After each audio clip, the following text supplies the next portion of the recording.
Malachek will tuck one looking for Graham. And that's going to hang up to Graham. Sensational catch. Open man diving. He's got it. He's got it. How do you like that?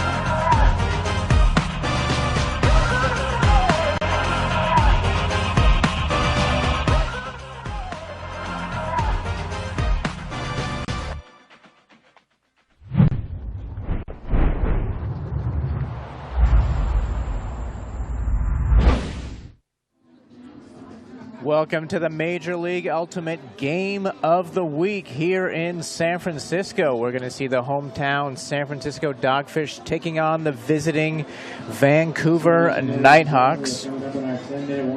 My name is Colin, joined by my colleague Sean here, calling the game. We're going to be with you every inch of the way. Should be an exciting one. It's definitely going to be an interesting one. It is certainly very windy out there. It's actually quite a lovely day, but the wind is definitely affecting people's throws and catches, as we've been watching in the sort of pregame warm-ups. It's going to be a big factor. I think I was seeing more drops than catches in those warm-ups, so we'll see. It's going to take them a little. It's always an adjustment period during the game for them to make adjustments to that wind. But beautiful Boxer Stadium, nice and sunny. People getting there, people warming up, crowd pouring in. Vancouver missing one of their key players in Kirk Savage, who's a major scorer for their team and huge contributor, not in the game today. So we'll see how they make up for his loss. He's definitely a key player. A lot of the offense runs through him. Yeah, absolutely. Has been for many games.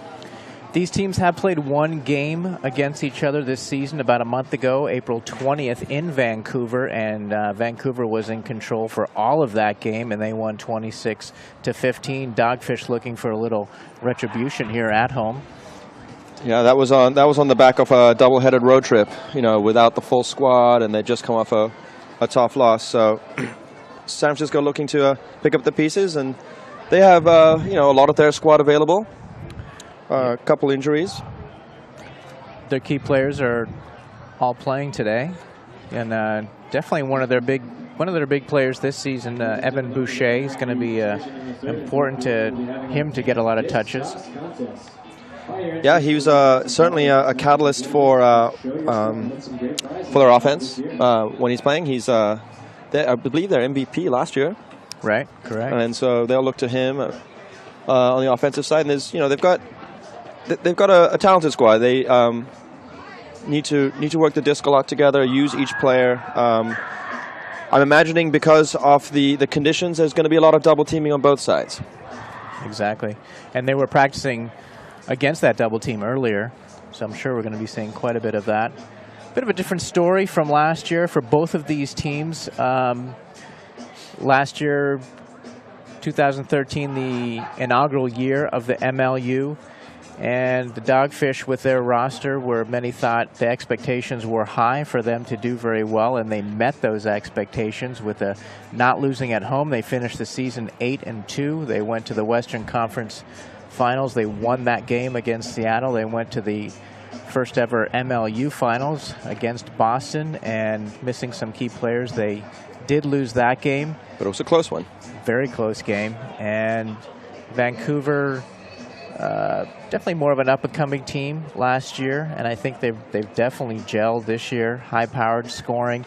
Dogfish lost more than half of their roster to some other teams.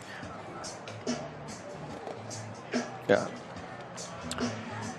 So yeah, it'll be interesting to see. I mean, there's still some veteran leadership on this team, some players who were big factors in the team last year, and they'll certainly need it. I mean, it's like I said earlier, it's pleasant. It's 66 degrees, but the wind's blowing at 23 miles per hour, and that's going to affect throws. Yeah, the wind definitely the eighth player on both teams. It's whichever team manages that wind the best. San Francisco does have an advantage in that they are used to playing in these conditions here on this field. So we'll see how that plays out. I don't know what the conditions are like in Vancouver. I've not been up to that field up there, Sean. I haven't either, but just from my experiences there, it can be windy as well. I think they'll be fine. It's a good equalizer in this case. Exactly.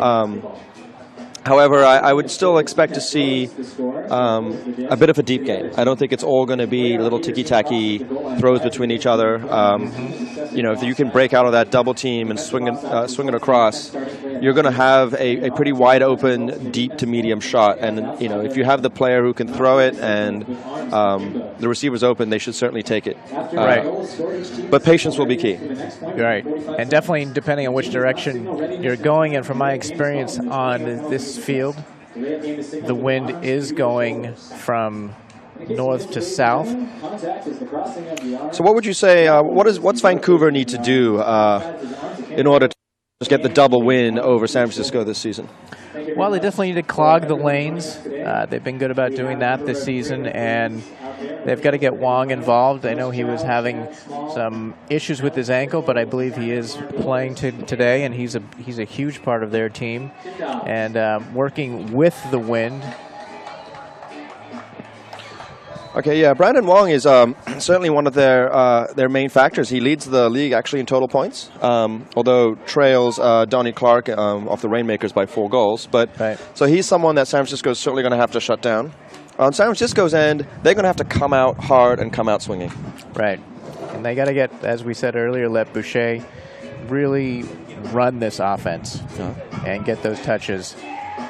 And, you know, use the home turf and the home crowd to your advantage. Get the crowd into the game. Get them psyched up and on their side. Definitely. I think of both teams now just doing some final preparation. Coach Safdie's there with his players, talking to them in the dugout, giving them some last minute suggestions and ideas. What do you think he's saying? I just think stay within yourself, stay calm, you know, play your game. Don't give in to the opponent's game. So pretty much what anyone would, you know, typically want to say to their team before they start a game. Right. All the usual cliches definitely come into play. Certainly very important, but I mean, they're cliches for a reason. I think it's actually, you know, it's something that they need to do. And I'm sure on the Vancouver side that Andrew Lugston is saying similar words to his team. Right. This is a big game for San Francisco. They need to start, you know, really getting into that sort of, you know, winning mentality. Start getting some wins in preparation for playoffs, etc. Well, certainly coming the record right now is 1-5, and it's certainly possible they could win out their last 4 games, finish at 500, and be right there in the mix of one of the top 2 teams, depending on how the other teams play. Because of the buys and such, Vancouver, this is only their 5th game, so they're at 2-2 right now. And now, ladies and gentlemen, put your hands together in welcoming the visiting Vancouver Nighthawks. And now it's time for the introduction of the Number 5, the Nighthawk roster. Number 6, Andre Davis. Interesting warm-up music. Gets them fired up, yeah. I know it helps me, that's for sure. Number 10, little GNR. Morgan Hibbert, veteran player from the Vancouver Ultimate scene, so should be a strong, solid presence for them. You know, calm them down if things aren't going well. Recognize his leadership and his experience to take this team to the. And I always judge a team by how they run out onto the field when they're getting introduced, how they're looking, how they jog. Are they sprinting? Are they running? Are they dogging it? Are they? What does that tell you about the team? Oh, it tells me everything, really. Really? Oh, yeah. How they slap, how they do the high fives, low fives. All right. Well, you know, you're a hairstyles. Wiser man than I am. Well, hairstyles is certainly that's huge. Be interesting. You know, you have a little bit of everything on both teams. Mm-hmm. Number 75, a good mix. Yeah. Number 81, Rumi. Are you impressed with their running up to the line, or? I'm a little mixed right now. I see some players are definitely bringing it. Others, I'm not so sure. You know, but maybe there's an element of been there, done this. You know, like they're confident, they're focused, they've got their mindset on the game, not necessarily trying to impress you. I'm really impressed by the footwear. You can see a lot of different colors going on these cleats. It's quite festive, isn't it? Yeah, there's some pink and blue and green. Make some noise. Here come the Dogfish, ladies and gentlemen. San Francisco Dogfish. Well, hopefully they'll impress you with their ability to run out there and get the crowd going, get themselves psyched up. Sean, I have to tell you, I've done a little coaching for their run-up, and look at them. Have? Look at them coming out here. Oh yeah, strong. Ranahan, confident, has to hold the line. Oh, yeah. They've got a little farther to go, so. What would you think about the fact that both teams have quite they've played a lot together. A lot of them went to the same universities. On the Dogfish side, a lot of them went to Stanford. A lot of them went to UCSB in Santa Barbara. And then on Vancouver's side, you know, just about most of the team went to UBC. UBC. That's right. For those south of the border, that's University of British Columbia. It's a huge difference maker, Sean. I think the chemistry that players have, obviously this league is only 2 years old, so as much time you have playing together on your various club teams is going to make a big difference. We saw that last year with so many revolver players making up this Dogfish team. And all those players on Vancouver that have probably played together in college, just establishing that chemistry is really big, and I think that's something that the Dogfish are working on this season is creating that chemistry with all the new players that they have. Yeah, I definitely agree. Including a new mascot for the Dogfish. Trying to get some chemistry going. Yeah. Doing a little trash talking to the Vancouver team. Yeah, I think that's perfectly fair. Yeah. Talking to the refs. Mainly for the fact that they don't actually have a mascot. No, right. I think they do have one, but he doesn't travel. Not sure about the team. Yeah. Well, if you're watching this, Aaron Caulfield has a hurt back, so he's really not pushing himself out there, running out there on the line. Right. So Yeah. he's inactive for the game. Well, Chris McCarty, number 85, Evan Ryden, and number 88, Matt Kissman. Also coaches. A lot of players here on the Dogfish actually grew up in the Bay Area, which is also nice to see. San Francisco being quite a transient town, it's good to have some local flavor in the team. Yeah, a lot of players from Stanford and from Cal. Good breeding ground for Ultimate, of course, is Bay Area. Definitely, yeah. Stanford, Cal, and then also, you know, Las Positas has also a good presence in the Bay Area, and a lot of their players go on to play club level and hopefully professional level in the area. Also the most important one, it's our mascot. He came all the way from San Francisco Bay. He's a friend to all fans, but you don't want to be beneath him on the food chain. It's Dougie, the Dogfish. The only mascot that wears sandals. Well, you know, it's more of a casual culture over here in San Francisco. Ladies and gentlemen, now for our they never really impressed me though with his Dougie abilities. You know, from a dancing point of view. No, that's not his forte, really. Good point. But you should see him eat hot dogs. I saw him eat 50 hot dogs. Wow. For the ceremonial flip. Teams will be flipping the disc right now. All right. Captain Boucher. It's going to be important with this wind. Yeah. And there's Hibbert. Hibbert's got a little color going on in his hair. You can see that. Yeah, it's I like it. Matching the you don't think that's natural? Well, I don't know. It's a different sort of water up there in Vancouver. He's a ginger, you think? I get in trouble for that. And they flip. It's even. And it's even. Now, who said what? Not a lip reader. It looks like head referee Wes Chow there is one of the best. One of the best in the country. Ladies and gentlemen, it's actually a very good referee crew here in San Francisco. I've heard a lot of teams come in and really be impressed. They ref a good game, but they don't get involved in the game. You know, it's not about them. No. They call it. They play advantage. They do a really great job. So kudos to the refereeing team. Where both the Canadian and the American flags are. Oh boy. For the national anthem. Oh, the national anthem going on right now. Ô Canada, terre de nos aïeux, ton front est ceint de fleurons glorieux, car ton bras s'est porté l'épée, il s'est porté la croix. Ton histoire est une épopée des plus brillants exploits. God keep our land glorious and free. Oh Canada, we stand on guard for thee. Oh, Canada, we stand on guard for thee. Very impressive. I didn't realize Shai could speak French so well. Really good job. We are joined by Rachel Fisk. Yeah. Doubleheader day, 2 anthems. Yeah. Enjoy that.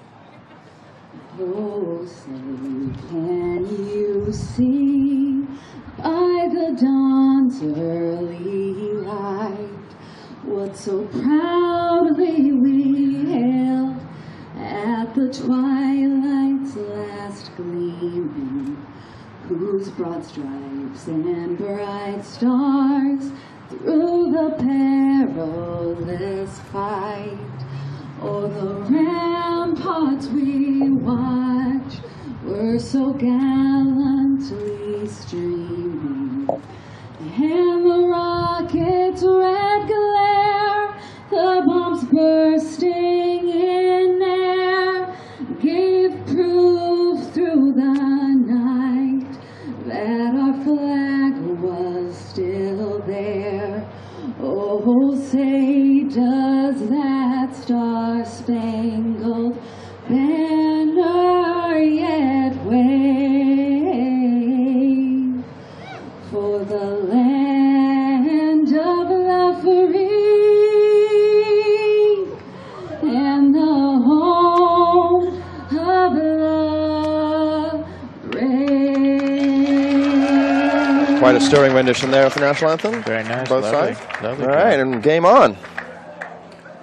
Thank you very much, ladies and gentlemen. That was Rachel Fisk. Let's give her another round of applause. Rachel Fisk on that national anthem. Nice job. And now, ladies and gentlemen, So let's teams get are getting ready. I Let's make some believe noise for your San Francisco could be on offense, but I might be wrong. I think that's just from the way things are looking up over there. It's looking like that with the disc down on the south side of the field. Whoa, no. San Francisco's going towards the disc. All right. Definitely looks like an offensive team, and oh no, not bad. No, I think You know, you wouldn't be surprised for Coach Safdie to mix things up. In fact, we actually have no idea of who won that flip. we really don't. It looks like they are starting off on defense. And I wouldn't be surprised to see the double team in full effect. Just really a full court press, heavy pressure. Because, you know, as much as if you want to try and get as many turns in the opponent's red zone as possible, I mean, that's an obvious statement. But in this case, it'll make your life so much easier. Working the disc up in these conditions is not going to be easy. A lot of back and forth. So if you can really pressure down there and put the double team on, cover that next one, make him throw that awkward hammer or that floaty pass, and then just get it down on D. Right, absolutely. And this, we should mention that going from north to south, which is the direction that Vancouver is going in now, is the more difficult. You're going into the wind. So, as you said, Sean, look for the Dogfish to put on that strong double team right from the get-go. Maybe a little junk defense as well. Ladies and gentlemen, let's make some noise. James Yeager with the pull, and we are off. Good pull. It's a good pull. It gets right down to the corner there. Dogfish are, coming down a little slowly, and already there's that wind is having a huge effect. Oh, Yeager comes in there, bit of a body, and I think Vancouver is noticing they didn't really necessarily care where that disc was going. They just wanted to get it downfield. Just punt that disc. Oh, see an early drop there. And that's something that, that's maybe a little pregame jitters, a little focus, but that needs to tighten up quickly.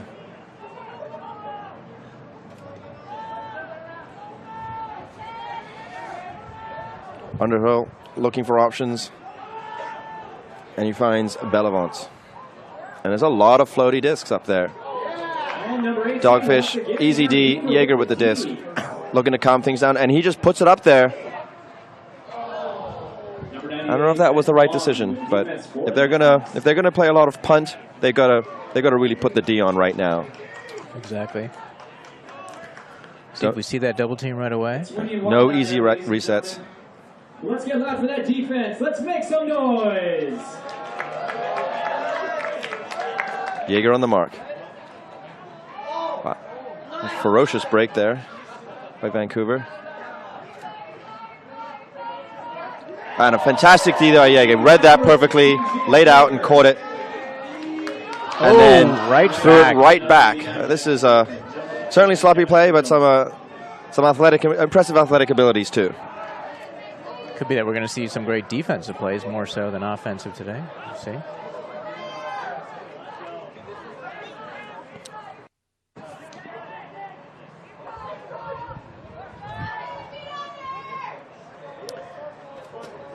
Not really any double team by San Francisco right now. Just letting them play. Yeah, there's San Francisco getting letting off too many easy breaks right here. Oh, and that was Macked, and that's going to be D. Oh, wow. What a huge grab. Great grab there by Stearns. It was a nice, I believe that a simple throw for the end zone was actually macked a little bit and hit, and that really made all the difference. San Francisco here need to really just, see, they need to work it up. I feel like the defense is just getting rid of the disc, knowing that the offense is there on the sideline, most of the offensive players. Yeah, I think from a strategy point of view, they're just trying to they don't want to make mistakes in their own half, but you know, that's a timid way of playing, and they need to just attack. Agreed. And if they're going to do that, they're going to have to play tough D down there. You don't want to just have to rely on the fact that Vancouver might be playing the same game, and both teams look to be a little nervous about working it up, fearful of potentially dropping it near the end zone. And there they go again with the big huck. Jackson Stearns reading it. It's going. It's floating for him. Oh, what a great read! And grabs it. That was a long first point. Wow. But the wind seemed to help out the Dogfish there. They kept that disc afloat. And Stearns read that perfectly and calmly and confidently brought that down. I'll tell you, Sean, that big huck looked like a bad idea from the get-go. Let's take another look at that score. There you go. It was all the way down in the Dogfish end.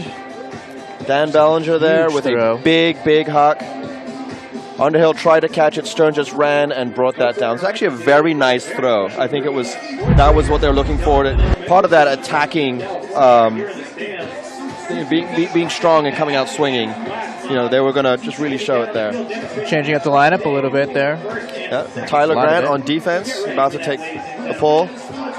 Boucher's in there. It's a low pull, but you can definitely see the wind right there with that pull.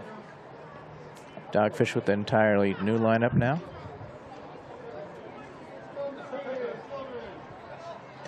Hibbert with the disc, guarded by Jeffrey, a graduate of Stanford. And another floaty disc. Oh, and a travel is called. That's going to go way back to the spot of the foul, I believe. It was a travel there, so. And then walk it off 10. Nope. Kissman slowly walking the disc, looking for his options. There's a sort of a double team. Vancouver are perfectly content to let the Dogfish reset going backwards. Mac Taylor certainly got the ability to pull it full field. But this is good stuff from the Dogfish. They're looking for their options. There's Mac Taylor. Beautiful Great throw there by Boucher. And Mac Taylor, nice, and Drew Kim. Look at that! Beautiful. That was a very quick, smart offense there for the Dogfish. They broke it around. They made the short passes, the simple, easy passes, and when they found that shot, Boucher has the throws. He knows that Mac is a big receiver, and that was a great shot down there. Mac took his time, found a streaking Drew Kim. Simple score. Let's look at that again. Mac, he brings it down from the Boucher throw. He's looking for his options and then just nicely floats it for Drew Kim, who burns past it. Knew exactly where he was going to be. And those three played quite a bit together on the same line last year, and they've been playing a lot. You know, that's the sort of stuff that we need to see from the Dogfish. That sort of, recognizing your teammates, recognize what they're going to do, trust in them that they're going to do the right thing. That's exactly it. Knowing what their strengths are and weaknesses.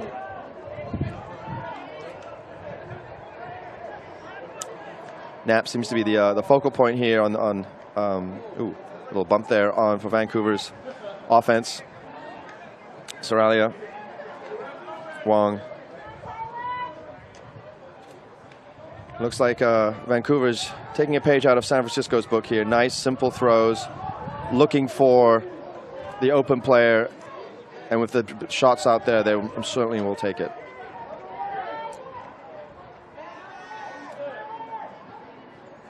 This sort of quick movement is very hard to guard. Exactly. You want to force as many throws as possible.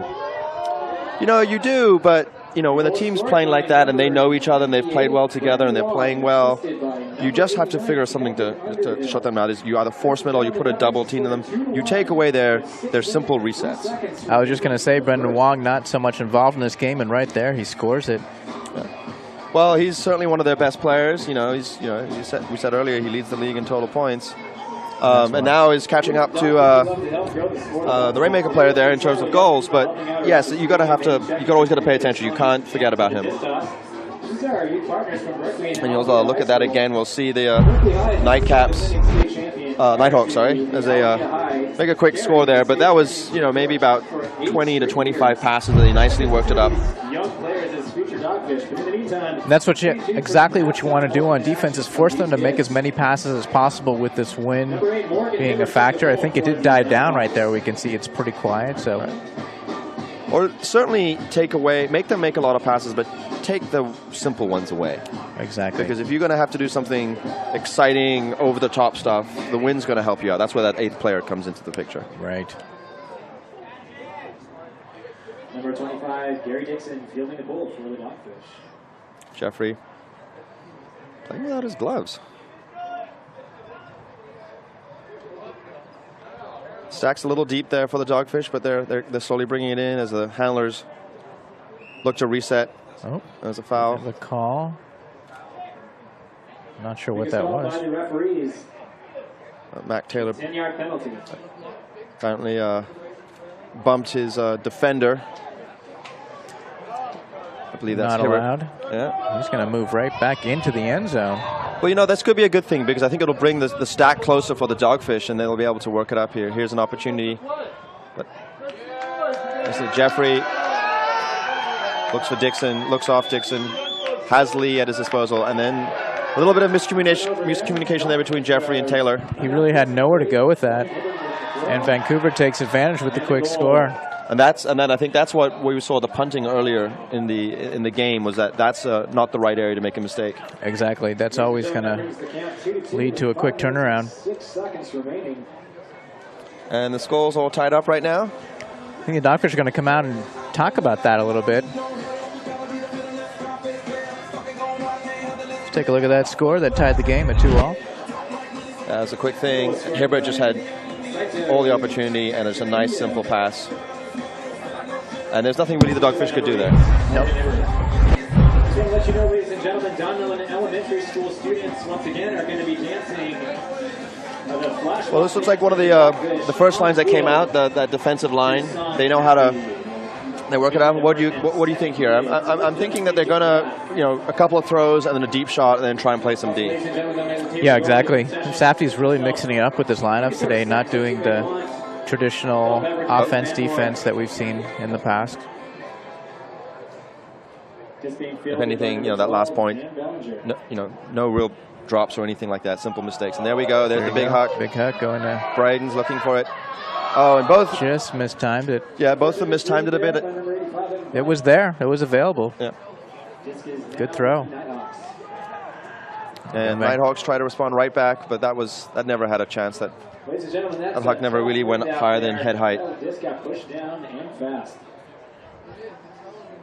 Dogfish will take over near midfield. Bellinger picks it up. He has Boyd Meredith there as options, and then another huck, but that is a simple grab there. Number 14, Charles Arick with that deep.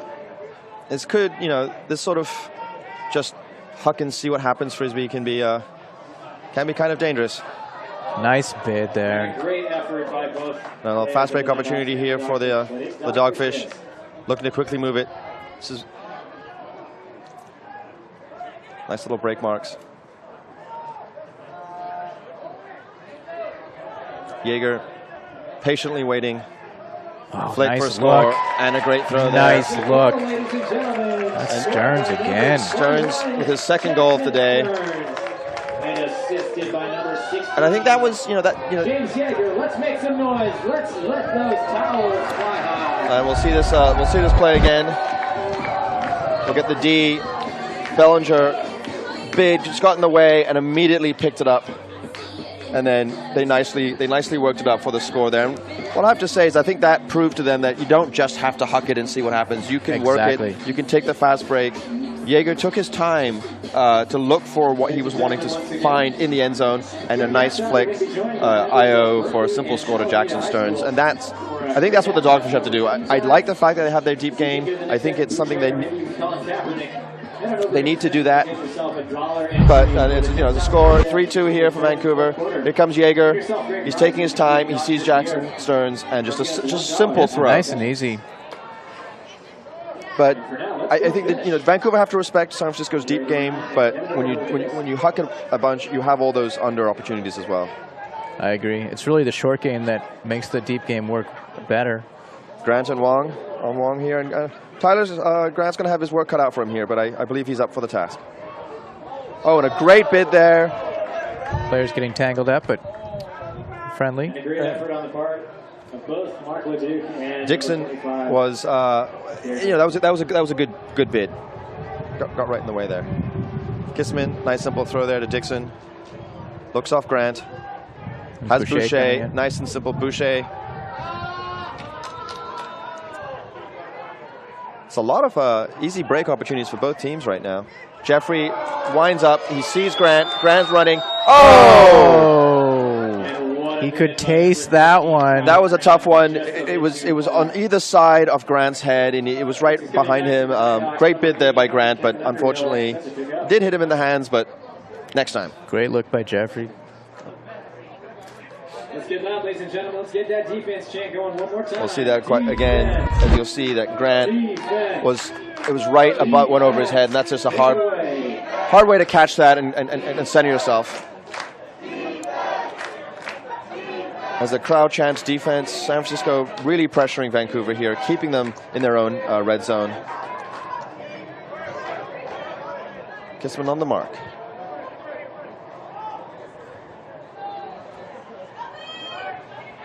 And a big throw there over Jeffrey's head. Oh, everyone seemed to be a little confused. Great throw, and look how easy that is. There was it was a very simple, I think a bit miscommunication there between Grant and Jeffrey, but that was a simple throw for a score, and it was made a little difficult, and I think that's all the wind. We can't talk about that enough here. The wind is really playing havoc on people's throws and decisions. And I think what's most difficult about the wind is it's not predictable. It's not on all the time. It's there, and then it's not there, and it's so difficult to play with that. We've got 2 minutes left to go in this quarter. You can see there the trees show that it's a blustery day. 3-3, 3 minutes left in the half. San Francisco try to do anything, or do they going to go into the next quarter? Do you think it's going to take it simple, or do you think they want to go in there with like a couple point lead? They had a break opportunity there. Well, what I always like to see, Sean, is what we saw in that last point when they scored, is that just working it around, working it up nice and easy, and not looking to that huck necessarily for the score, and trusting the short game and the nice in cuts. That's not to say to not take the huck if it's there, but not to blindly throw it and hope for the best. Exactly, because that becomes very predictable for the defense to read. This coming in at about half field. Well, that was certainly quite a short pull. With number 1, Ian Ranahan. Ranahan picks it up. Tight dump mark there. Jaeger has it. San Francisco moving back. But that's all due to some tight pressure there by the Nighthawk D. Chioka. Oh, Boucher with a... Oh, no, sorry, that's Adamson. Number 2, Sam Adamson. He's looking for options. It's nice, simple stuff here by the Dogfish, and it's really working. Wow. Everyone's taking their time. They're finding, the first couple options aren't always available, but instead of forcing it, they're looking around. They have time. The Nighthawk marks are not getting there on time. They're not putting that pressure on. And the Dogfish are recognizing that and taking their time and finding the throw that suits them best, that they're confident that they can throw. I really like the patience that we've seen on those two scores. Boyd Meredith with the score. We'll look at that again real quick. Adamson brought it down. He's looking. He sees Boyd Meredith. A little bit of a dodgy flick, but you know what? It works. And it gets there. And that's the score. So the minute half, I think San Francisco, this potentially could be, based on what we've seen, this could be the last point of the game. I think San Francisco really needs to get down there, put a heavy, heavy pressure on the Vancouver D, and it make them throw something and then be able to score. Number 23, Jordan Jeffrey sets it bold for your Dogfish, and it's up. That's providing that you can get the pull past halfway, which apparently is quite hard to do. A short field for the Nighthawks to work with. Just coming in on number Knapp looking to pick up the disc. Oh, no. Underhill's going to take it from him. Kissman on Underhill. I wonder if a straight up mark might be a useful thing right here, just to make sure that force them outside where the disc could float a bit. Oh, pretty close. They're forcing away. And there you go. Got that turn. That was a great mark, but it floated. They've got time. Oh. San Francisco squandered that opportunity, unfortunately, there.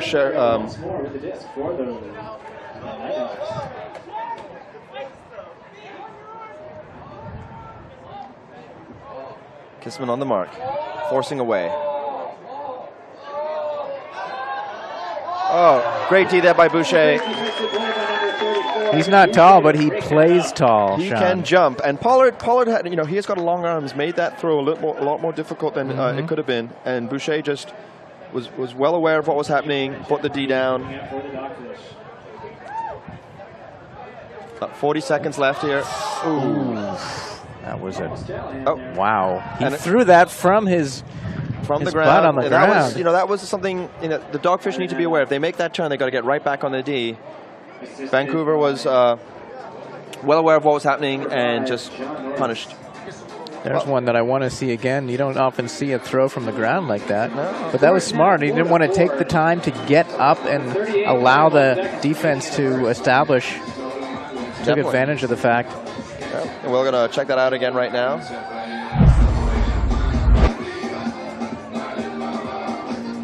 There was the turn. And Chata receives the disc from the phone player. Yeah, he didn't even get to his knees. Not at all. But Chatu there was well aware of what happened. He was wide open. Why not? Sure.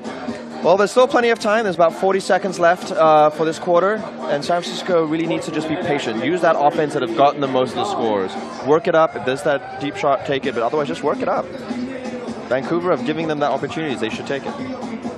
Crowd's got to be happy with this game. 4-4, back and forth. Right. Looks like the roller has been the best pull so far. That seems to be working. Number 17, Tyler Boyd Meredith with the disc and a double team coming. They should immediately try and swing that. Got the dump there. Get the dump. Yeah, San Francisco need to have almost sort of like that was a very cheeky but great look there.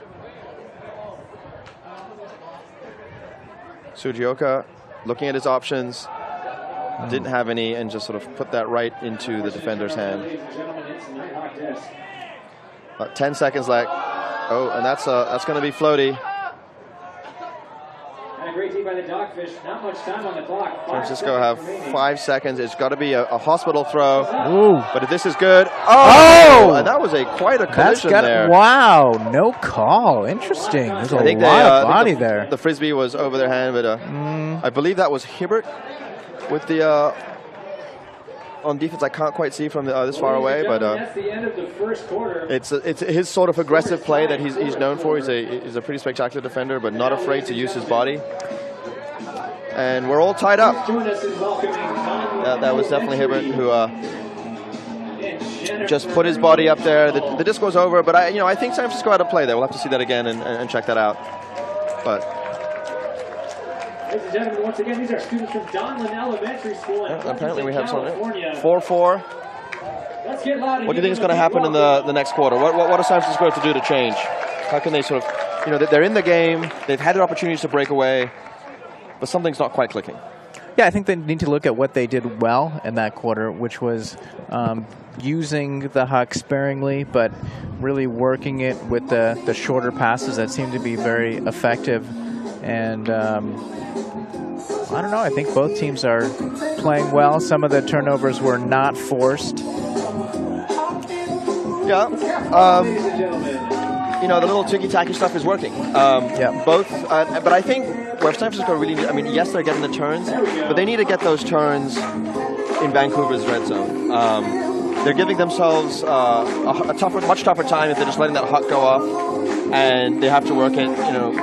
So I think if they need to just maybe step up and do that, we haven't really seen them do any double teams yet. Exactly. And Vancouver's been using that to pretty good effect. So I think San Francisco should look into that, some double teams, especially on the sideline, and just make them make a tougher throw. Get that mark out there. The disc is going to float if you try a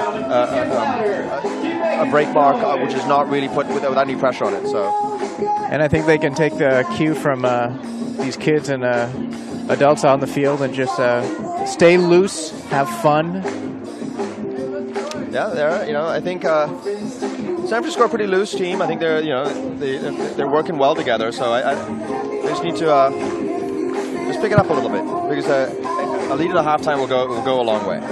We should mention one of our sponsors today is Innova, the official disc of the MLU.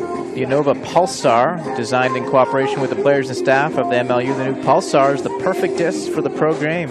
Get your Pulsar today at shopmluultimate.com or visit innovadiscs.com for a look at the rest of their product line, including world-class disc golf gear. Yeah, the Innova disc, an interesting disc to throw. A little bit different, but... yeah, designed to throw a little better, or to handle the wind a little better. Yeah. It's a little... And then, yeah, certainly. But yeah, I've thrown it quite a bit for that. But another one of our sponsors that we have today is Ulti-Photos. They're the official photography partner of the MLU. They feature an elite corps of ultimate photographers across the U.S. and Canada who are passionate about the sport of ultimate. They're available to cover your ultimate tournament and capture incredible photo memories for participants and fans. Check them out at www.ultiphotos.com and check out their complete MLU game coverage at mluimages.com.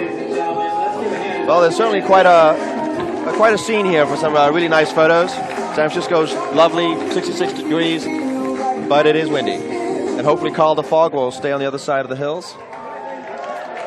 Although that would make the wind die down for sure. We see the Dogfish mascot with his rally towel. They were handed out today before the game for all the fans there. Yeah. And the kids from the school did a great job of entertaining the crowd. Elementary out of California. Thanks a lot, kids. Great dancing out there. And they're taking multiple bows. You should always continue bowing until they tell you to leave. Great job by Jay Tal getting those kids in fine form, shaking their booties around. All right, well, San Francisco ready to receive the disc. Our second quarter. We've got the Dogfish on offense.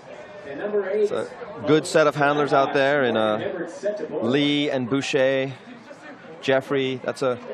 Those guys could just weave the disc all the way up the field if they needed to, and then look for their receivers when they need to. That said, Dixon will probably bring it down. Look at that disc all the way to the fence out there. They'll get a new one. No, they will not. Maybe he'll go get that. He really likes that disc in particular. Doesn't want the new one on the field. That's his favorite Innova disc right there. Said, I'm using this one. How about that beautiful view out there? Ooh, it looks nice. Let's get loud. Dogfish Let's make some noise, San Francisco. are pretty deep, but that pole gives them a 15-yard or 20-yard brick. And the disc is in. Boucher immediately, big throw to the tall Jeffrey, who brings it down. Soralia couldn't do anything about that. Jeffrey looks for Kim. Nice bid, wide open. And leads. Beautiful. Well, Boucher was not afraid there, and that's a statement point. And as much as that wasn't working out, I think that was a good time to do it.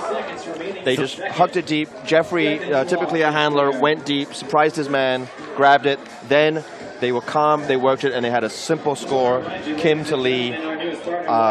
Lee, a phenomenally tough guy to guard, very squirrely. You can really move that disc Right. too. As we're saying, when you use that deep throw sparingly, it becomes much more effective. Let's take another look at that. And I believe when that throw went off, Jeffrey was being marked, was given that option. So why not? And we're off again. Looks like the wind is certainly blowing that way. Wow. Everyone should sort of recalibrate a little bit. Just try and get that disc in. Vancouver will choose another disc. Yeah, they do not like the Boucher special. It didn't work for them last time. They got scored on with that disc, so they'll choose another one. There you go. Weaver on the mark. Knapp taps it in.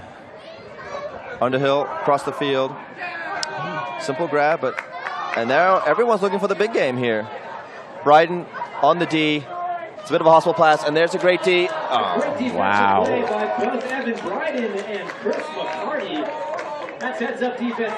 That was the double team of D right there. Yep, Bryden, a great D, and then Macked it far enough to make sure that there wasn't going to be any highlight catch reel there.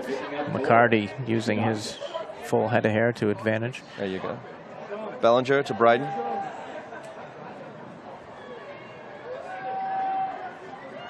McCarty looking for his options. He finds Bellinger all the way out there on the side. Bellinger not afraid of Huck, and he has a target. Oh, yes! That target is Weaver. What a beautiful throw. And so that was a phenomenal throw right there. He had his target receiver there in Weaver. Plenty of opportunity. Those guys have known each other for a while. They've played UCSB together. He knows what he's going to do. All he has to do is put it, and he did. Simple stuff. And San Francisco take a quick two-point lead in just about a minute. And Coach Safdie doing a good job of not listening to my suggestions of going to the short game, going to the long game, and it's been effective. Let's look at that. We've been saying that the whole game, right? Just go deep all the time. Yeah, go deep. Always works. Look at that. Well, to our credit, if you have that shot, take it. You gotta take it. The earlier shots from earlier in the game were just didn't Huck have and that. see. Right. Win yourself some prizes and some other great goodies in between the third and fourth quarter. And I think Safdie's recognizing that he's counting on Vancouver to make a turn here, because this is primarily an offensive team right here. Much better pull there by the Dogfish. There you go. And Kisselman on the mark. A floaty break there. Drew Kim, hands out. Boucher with a great bid. Hibbert looking for the thing. Jeffrey with a fantastic D. And that was a really nicely designed D there by Jeffrey. You could watch his face. He was reading that the whole time. Boucher's wide open. He's not afraid, looking for Drew Kim. It's a floaty disc, but Drew Kim has got the hops here. He can do it. A big by number 49. That is John Hayduke. John Hayduke there with a great D, heads up. Bellavance throws a big huck as well, but with Boucher and Mack patrolling, I don't really give anyone a chance to get that. I don't think so. Oh, wow! Whoa! This one's not over. Wow! It was almost An unfortunate change of fortune right there. And that was a shame. Mac Taylor's throw was tipped. It just went straight up in the air. And he had the best opportunity to catch it, but he couldn't. Well, actually, he could. He could on a tip. He could catch it. Yeah. But he, unfortunately, good D there by Vancouver. That would have been a tough one for them to go down 3 points in the beginning of this quarter. But they're right back in at 6-5 right now. Scores now 6-5, but 7 minutes and 55 seconds remaining. Almost was a Callahan with that disc going back into the end zone. It seems like Coach... Just want to let you know, ladies and gentlemen, give you a quick reminder. We'll watch that again here. Very basically simple execution here. Mac Taylor looking. It went off his leg. Went off his knee, if anything. Morgan Hibbert's knee. And then there just seemed to be some confusion. Simple throw, simple pickup, and just go. It's almost like Mac thought he couldn't catch that disc. Morgan Hibbert's at the goal for the Nighthawks. Nice pull by Morgan Vancouver. Hibbert right there, I believe, with the Keep big your pull. eyes on what's happening on the field, ladies and gentlemen. Do not lose track. And there, Oops. oh, that's a, Oopsies. That was just an unforced drop right, right there. there. And Casino. And Casino's, it's floating. And Braden comes and saves the day Wow. there. Really got up there. There seems to be an injury in the field, but that was a spectacular deed by Braden. An unfortunate error by Casino, a floaty throw. And Braden loves to play defense, both players. Good spirit there. That was just an aggressive, good, strong defensive move by Braden. No intentional harm. Irick comes out injured on the play, but is replaced by Soralia. And Bellinger, he who not afraid to huck, has the disc, but he has opportunities there. Got a dump. There it is. Oh. Looks just Yoka. Just patrolling that sideline. Casino. Casino sees Brighton. Brighton goes deep, but he holds it in. Boyd Meredith. To Ranahan. To Brighton. There's always a wide open San Francisco player, and they're finding the person each time, which is fantastic. So Yoka's in a little bit of trouble here. Just everyone seems to have disappeared at the time, and a timeout there. Interesting. First of the game by the Nighthawks. Well, the first half of that, the way the Dogfish worked up the field was quite nice. Very simple. They were looking for the player, and then I think everyone just sort of took off and really didn't give Sujioka anything to do or any options. Didn't have a good dump. You should always have a good dump in this wind. Both teams now going to talk it out. This past Saturday, your San Francisco Dogfish participated in a youth clinic at the YMCA in Bay. It was a great success with over 15 kids, including many Spikeball. Have you ever played Spikeball? I've not played it. I've heard. I don't know. I've heard it's a very fun game. It is. It's fun on all surfaces. I actually really enjoy playing it on the beach. It's a combination of volleyball and having a little ball, and you just sort of. It is what it is. You spike it into this little mini trampoline-sized netting, and Oh, I have seen that. A good time to be had by all. Doesn't take a lot of space. Just kind of crowd around that trampoline. That's a very fun game. I recommend you get it for your next barbecue. Once again, that's www.dtby.org.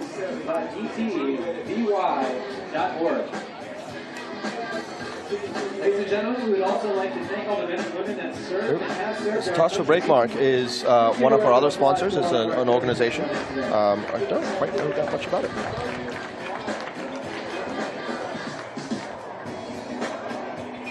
It looks like after the timeout, Vancouver are ready. Jaeger on the mark.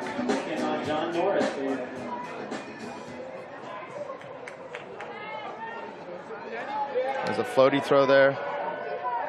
Oh, that's probably going to be a strip. Probably be a strip and over the top there, but wow, no, they're not calling that. They're not calling that. Interesting. Well, Weaver was in the right position, and he did have space. Jaeger looking to pick up, trying to set up his offense. Scott Bryden. Bryden's looking for options. He has Jaeger on the dump. Jaeger with a big throw, looking for Bellinger. One of those guys. Oh, no, just a little too much. He had Bellinger and Stearns, but the wind really picked it up there and took it pretty far. It was a good idea for the throw. I appreciate it, but the wind got the better of it.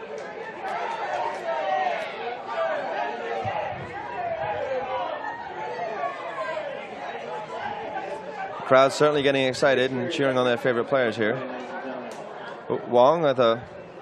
And he looks big. And that wind is just creating havoc. And McCarty there with a heads-up layout bid. That was so smart. It looked like initially that it wasn't going to get to the player, but he was smart and aggressive in making sure. Ooh, Bellinger with a phenomenal fake and finding his favorite receiver right now, which is laser Bryden. beam. Bryden looking for options. Not much. And that's just floats it up there. That was just an unfortunate photo. And travel, I think. Refs might talk about this, figure out what the right call is. San Francisco's it's San Francisco sort of like closer, not quite end zone offense, but you know once they've started doing, if those cuts aren't continuing, they're really breaking down. I mean, there's no secondary option if that primary cut is. So they need to talk that out and figure it out. There's a whole new group of people play. Roster has just come in now. I think you got Boucher, you got Mac, you got Grant. You've got that defensive line that Safdie used earlier. And right these now, are the core players that have played with each other for so many years. It looks like actually, I think there was a timeout called before that turn. So it's actually a Dogfish ball. Safdie with his crafty timeout calls, avoiding turnovers. Well, he certainly recognized that Bryden had no options, and that was the right thing to do. So what do you do here with maybe a stall or two count to get your offense off? You definitely want to call a play maybe and just throw it into one of the corners. The way they're set up, it perhaps. looks like it's going to be a jump ball unless they have. Then everyone's coming in. I'd say a quick little floaty throw out there to Kisman, who comes towards the disc to just get that reset. And interesting. They started with a vertical stack and then spread it out. Caused a little confusion. That's going to be exciting. It's a lot of red. Oh my goodness! Are you kidding me? Sometimes you got to be at the right place at the right time. Drew Kim was that man in the right place. You can see he was certainly surprised as anybody else to have. It's the gloves. He said he's pointing to his friction gloves. Got to give credit. You do. The friction gloves, like you could see, he bobbled it at first, but because of those gloves, stuck right on there. Made a surefire snatch to grab it in for the score, but that's not how we want to score, but we'll take it. We'll take it. That went through everyone, and you'll see a crowd of in this replay right now. A crowd of Nighthawks were just they were all surrounding the disc. Scary. I think they all just they macked it, and then there you go. He just reached. A little bit of flubberguts there, Drew Kim, and he is certainly happy. Very exciting score. Puts the Dogfish up by 2, 7-5. And this is certainly, in terms of the wind, this is the upwind area. Boucher goes with the roller, and pretty successful. Gets it over the halfway. I think that's the barometer to measure how good a pull is these days. Exactly. And the double team. Farron is long arms getting in there. It's interesting that they're just doing it for that one play, and then they fall out of it. And they fall out of it. Vancouver did a fantastic job of getting out of that double team and really spreading the disc out wide. Crowd is calling for defense. And great downfield D there by the Dogfish, and they have a fast break opportunity here. They're just going to Boucher nice and and easy. that was, I was going to say, Boucher and Jeffrey could just do that all the way to the end zone, but sometimes those very short passes are difficult. I think they got a little excited there. Oh. Vancouver having a little miscommunication here. Yeah, this point is all Boucher all the time here, but Boucher walks up to it. He has Dixon there as an opportunity. He has Lee. He has the options. He has Farron. Whoops. Oh, and that sprang up on Farron's face there. I think he should have done better, but not an easy catch. 2 hands maybe. Vancouver will get another shot. And they'll immediately put the double team on Jeffrey and Lee. Interesting. I actually like that throw.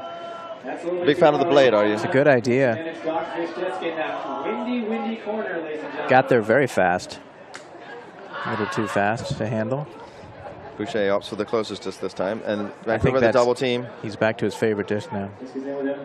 Oh, wow. Look at that throw. Scary, but thread the needle on there. The mark. Call him Boucher. Farron's wide open. Ross. Wide open. No one can see him but us. Dixon, he has Lee. Looks off Lee. Oh, looks back to him now.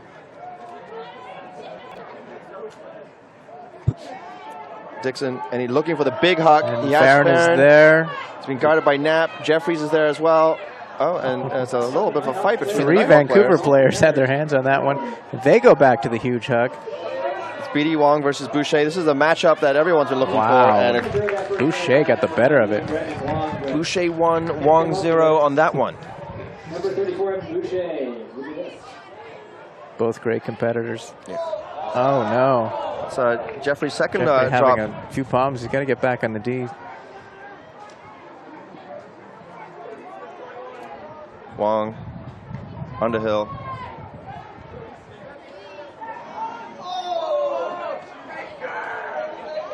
And Wong with the score. Wow, that was a not an simple throw, but a pretty tough catch there. And San Francisco had certainly a great opportunity on that breakaway there with Jeffrey and Boucher to put this game, in a decent reach or out of reach for the Nighthawks.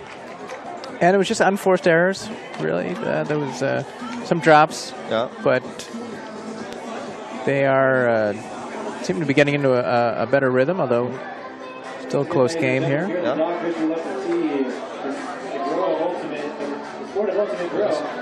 So the replay here. Take a look at that Wong score again. And then simple. Wong's so good at getting in the right place. He's just, Norris, had the time to do anything, but Wong's timing has been fantastic. If you've been watching his cuts all day, he's there just as the throw is looking for it. And then the timing is huge in this thing. I think that was what a couple of points ago the Dogfish were having trouble with, was that they were not timing their cuts well and stranding the throwers. But Frisbee doesn't go away, doesn't go past the halfway, so Bellinger has opportunities. Oh. Again, unfortunately throws it away. That's a D by number 31, Bellavance.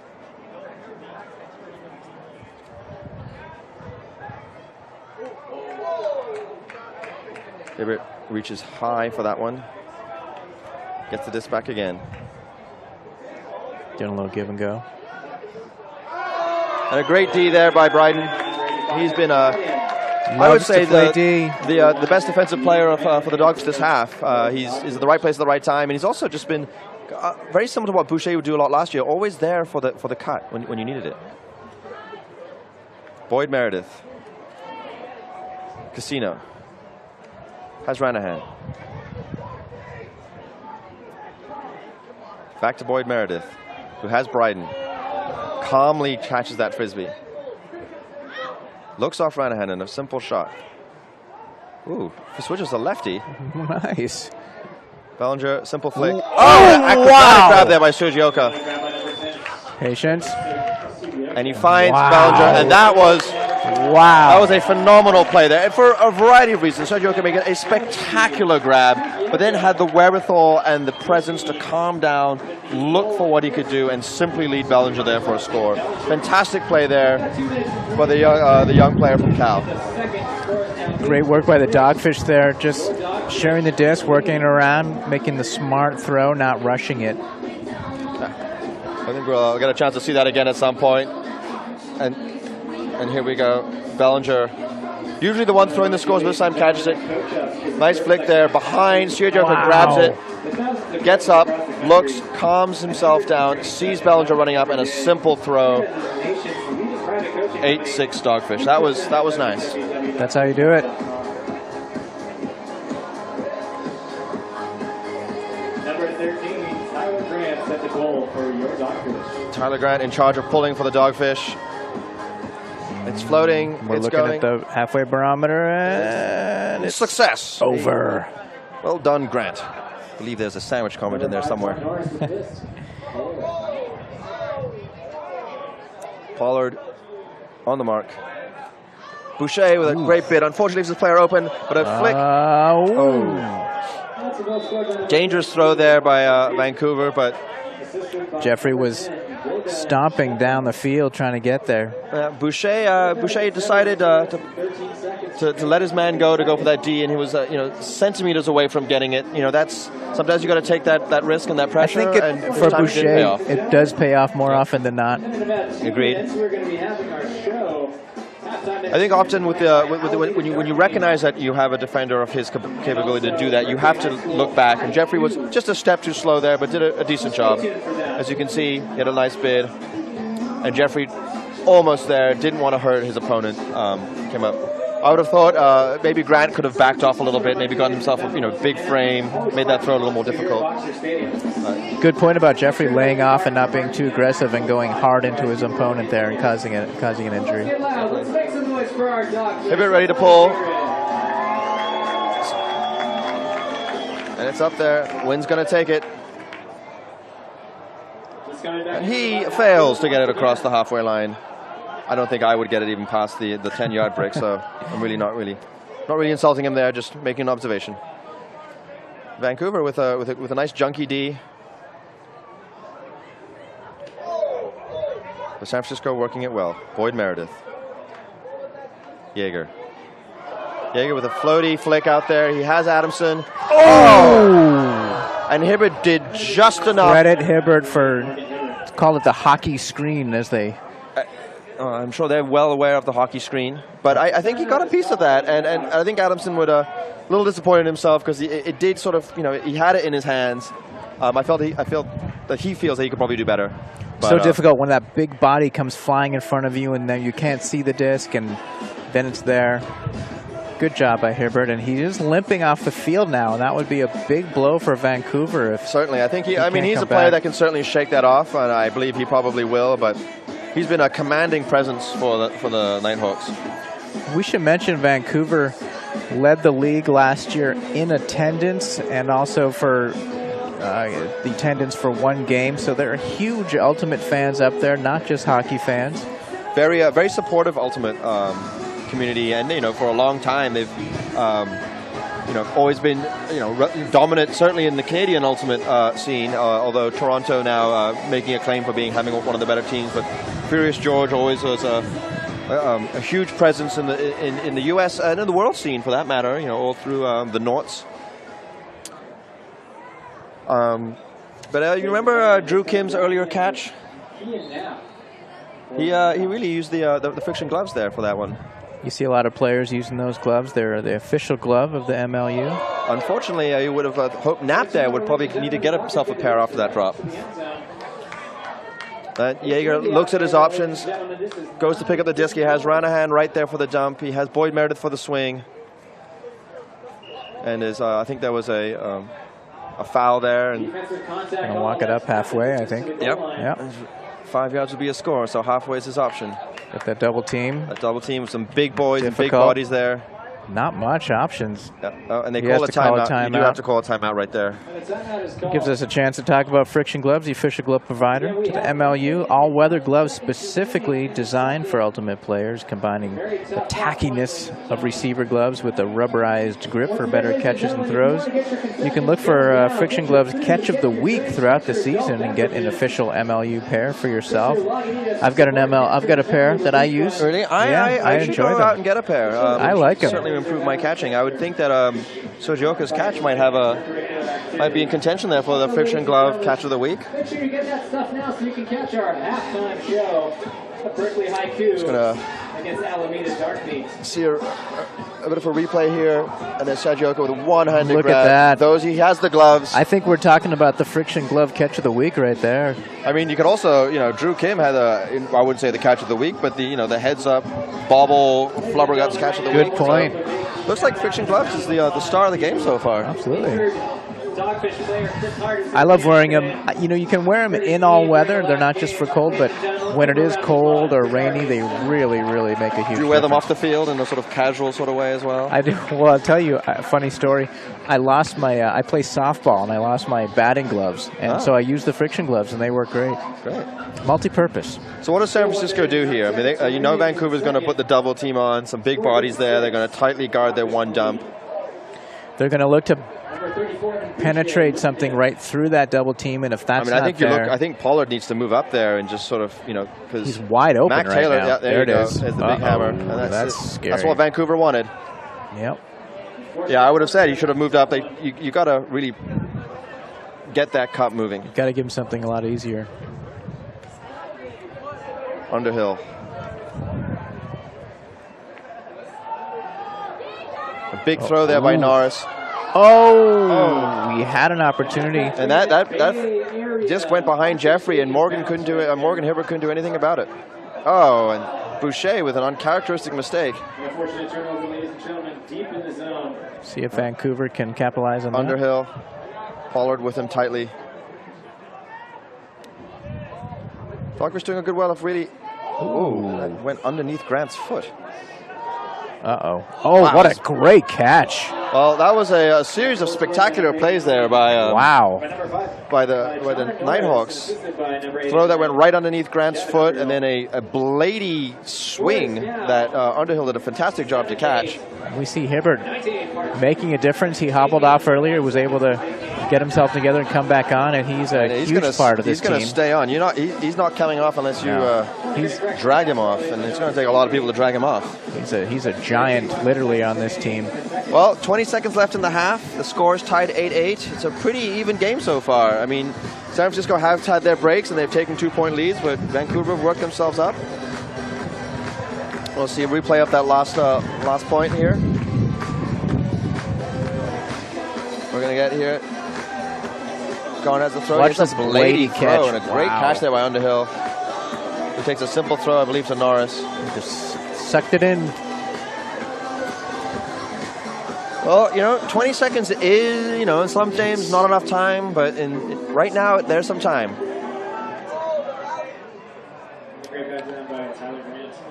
Mac Taylor, he's probably going to be the one that's going to throw it. They don't want nothing risky here. Jeffrey. And he's got to put it up there. There it is. And he's looking for the big body of Grant. And Grant. Oh, but he's not in. He throws it immediately. Drew Kim, the outstretched. Oh, my God. And no, he didn't catch no, it. he did not. Oh. It's going to be that wow. is a shame. Ladies and gentlemen, that's the end of the second. We probably just blew a lot of headsets and eardrums as we screamed at the microphones there. Apologies to people watching. To fans at home. But that was indeed That's exciting. how exciting this game is. And that could have been a fantastic way to end the half. Ladies and gentlemen, that was a great effort. Tyler Grant inches short from the end zone with a heads-up play, just put it up there.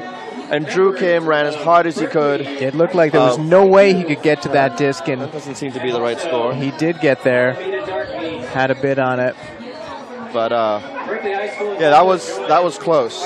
That's happened to me several times where you lay out fully and you catch the disc, but then the force of the ground when you come down on it knocks it out. And we'll get another look at that in a minute and see what caused that turn. But ignore the score you're seeing right now. It's 8-8 is the actual score of this game, all tied up. There you go. Apparently there's going to be I think it's a high school demo game here. It's fun to see. These are the future players, future Dogfish players, perhaps. Well, I'd certainly be excited to watch. But that was actually quite nice. They took 20 seconds, and you could see what you can accomplish in 20 seconds there. They worked the disc. They found the right throws. There was a great throw by Jeffrey to Grant, and Grant was just, unfortunately, as we said, just outside, but did a decent job. These guys can pull it better than look at that, best pull of the game. Best pull of the game so far from the high school kids. Sign them up now. But yeah, as we saw it, Grant turned around, recognized that there was a second, and threw it out there, and it was just a shame. Drew Kim, I think he should have caught that. I think I don't know what the 9 clock times out of was. 10. Do you remember what the clock was when Grant had it? I believe Grant got the frisbee off on time. But not in time for a timeout, I don't think. Not in time for a timeout, but then I think that he did the right thing. And 9 times out of 10, Drew Kim catches that one. Absolutely. But a well-played half with both teams. Doug Very seems exciting. to be creating a bit of confusion here as he's running around the field. Dougie wants to play. He loves to play the game. He can catch it in his mouth. Got those big chompers up there. Actually, Dougie is one of the players. As rightly so, they're not thrown to him. We should mention that Youth Ultimate is very strong in the Bay Area. Yeah. It's exciting to see. I know this, as far as I know, wasn't really happening as little as 5 years ago. All right. Well, we'll taking a little break from the action, and we'll be back with more exciting Ultimate play very shortly. Oh, Dogfish just got taken out. That was fantastic.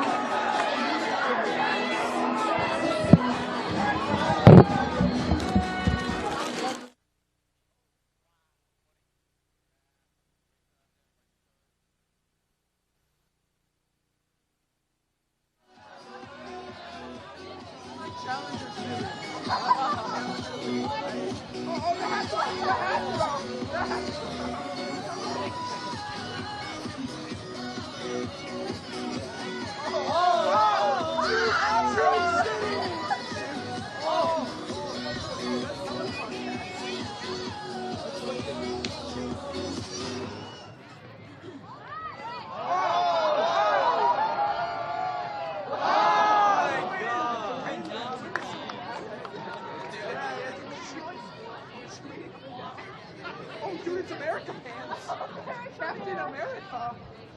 Captain America.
Are noticing on the field right now, Berkeley High School High Crew just scored a goal. Let's make some noise for them. Let's get loud. That was a great point.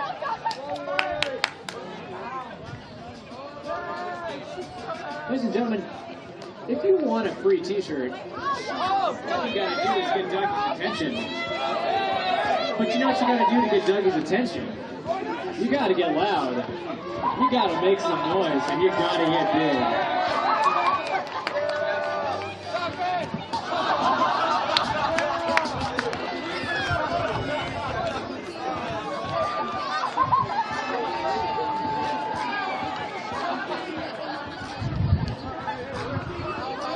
Ladies and gentlemen, there have been greater moments in the life of a mascot, but it ain't easy.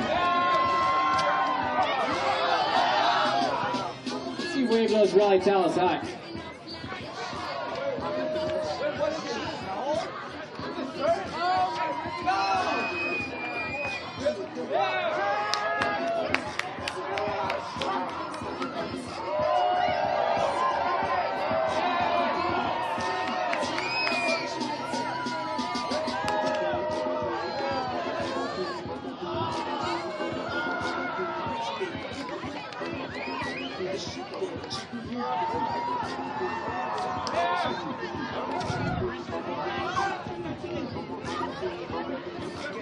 Nice catch, ladies and gentlemen.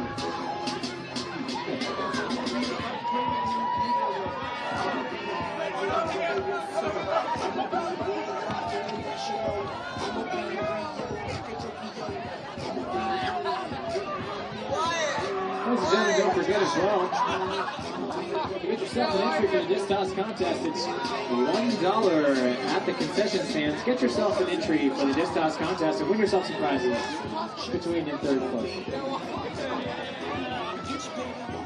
We got 1 minute left in the game.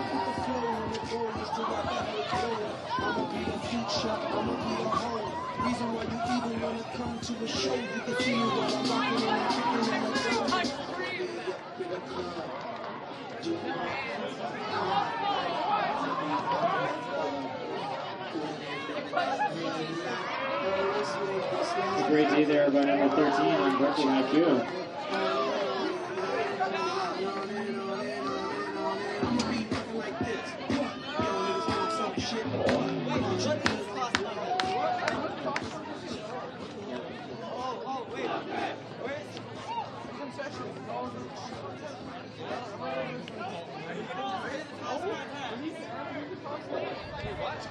Ladies and gentlemen, we're coming up on that last few seconds of this game. Get loud.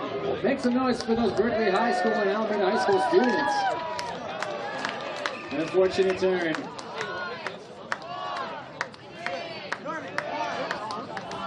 And that's it, ladies and gentlemen.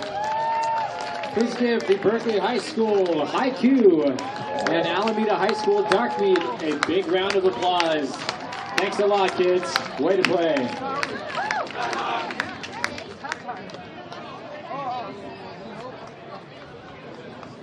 So, ladies and gentlemen, don't want to forget, we still got plenty of concessions left. Still got plenty of entries for the disc toss contest.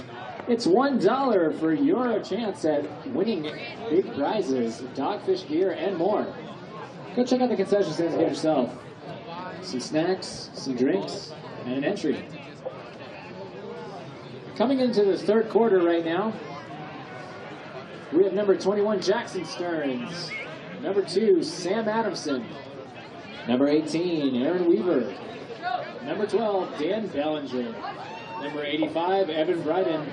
And number 16, James Yeager for your Dogfish.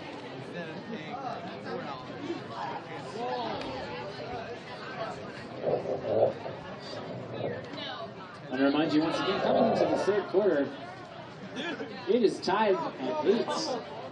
Also want to remind you that after the game, ladies and gentlemen, please join us at Glen Park Station Bar in the Glen Park neighborhood, only one BART stop away, for drinks, mingling with players and coaches and more. This is coming in after the goal from Dan Bellinger, number 12.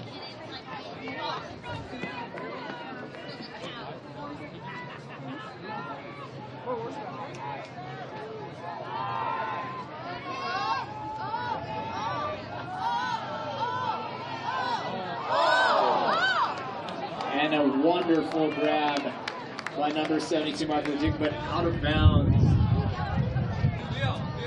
A great defensive effort by number 12, Dan Bellinger, as well.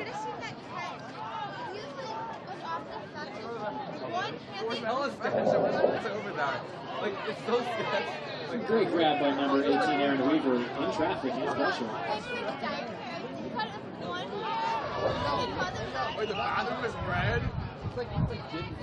A foul called on the defense. It's still Dogfish disc with number 18, Aaron Weaver.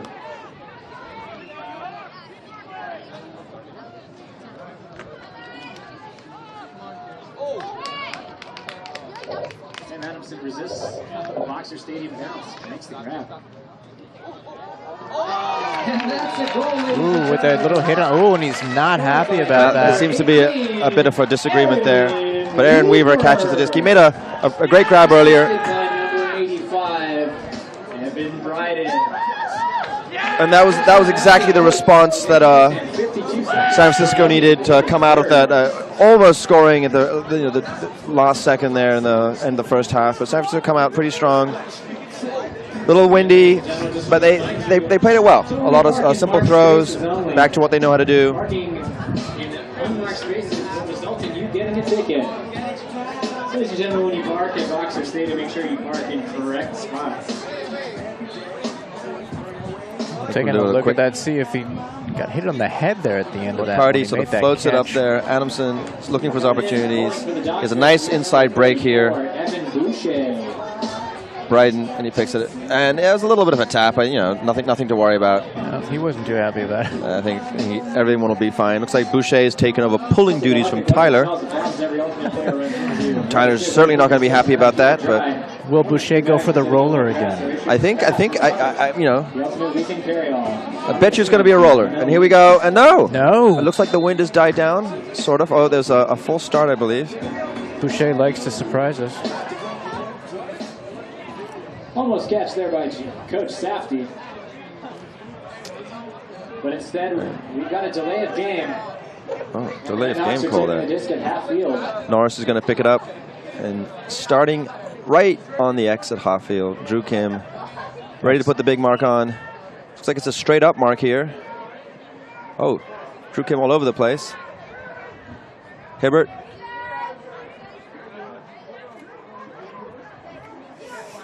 It's great to see Boucher covering Hibbert there. You know, it's a good matchup. Oh, and a little bit of Belvance had a little bit of trouble there, controlling the disc, and Boucher looks to pick it up. Big mark to get around right now. And wow, I don't know where he was. I'm not sure if he couldn't see, or that was an awkward throw there. And the fast break is on for the Nighthawks. Hibbert. A little confusion there. Bellavance. Late foul called. Maybe was a pick. Yeah, looks like a pick, but it looks like it'll stand, I think. Oh, they're a little confused here. Vancouver certainly acting like they've scored. We're waiting to see exactly what it is. I think the whistle blew Andy and Collins the is not going to let that frisbee go until he's been told that it isn't the score. His hands are still up there. He seems to think it is. He's acting as if he's the ref, and he's calling it. The ref is saying, I don't think so. It's my call. Yeah, well, he doesn't want to let go of the frisbee. Oh, and he gives it back. Disgusted. But Underhill gets another opportunity to do it again. San Francisco get an opportunity to set up their D. 7 minutes and 58 seconds remaining in the third. Oh, and sneaky there by Underhill. But a nice grab there by Loach. And Vancouver responds back, 9-9. These teams just trading punches now, as they have all game. San Francisco are certainly getting the breaks, but they're not doing. They need to, you know, get that break and then just take a breather, look around, assess the offense, and then jam it up. Get $10 off normal retail at the Merchandise Center. Buy online using promo code MLUROX. We're going to see a replay here of the Vancouver Underhill simple, easy break mark beyond the reach of Mac Taylor there, and Loach with a simple score.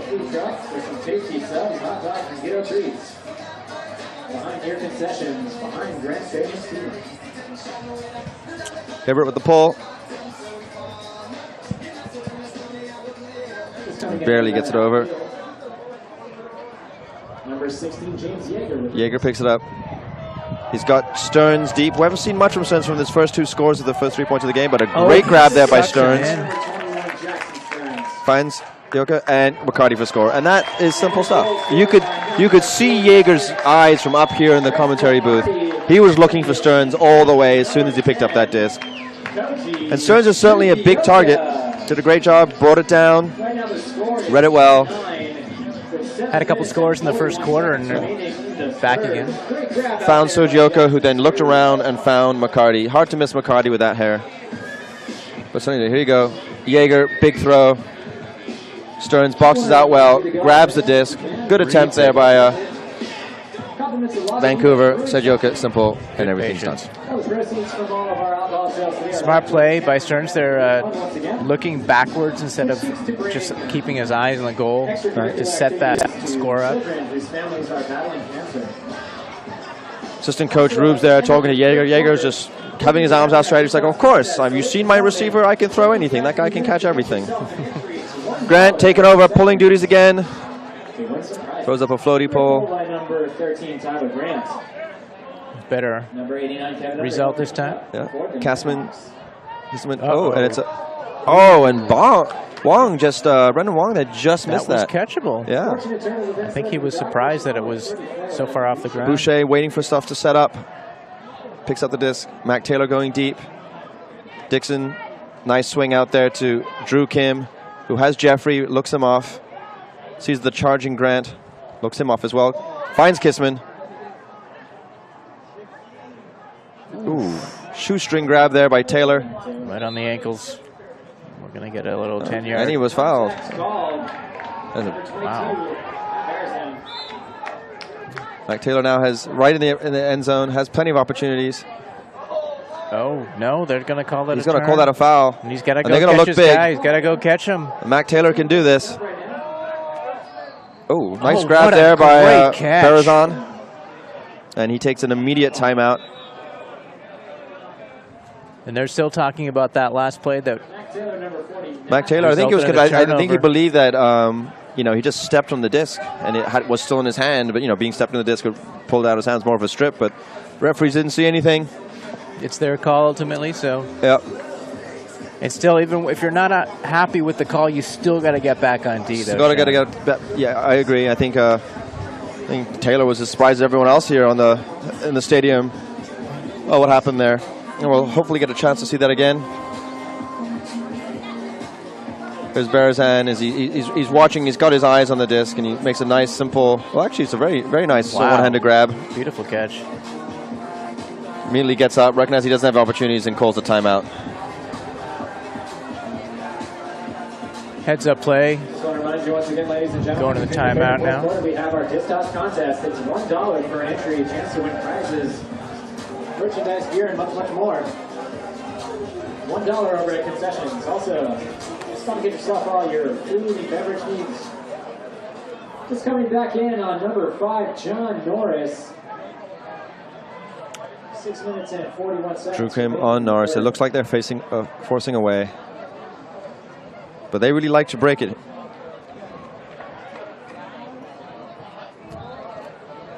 Underhill. Oh, and just beyond the arms, outstretched arms of Underhill. Good D there by San Francisco. They read that play well. The downfield D didn't give them any opportunities.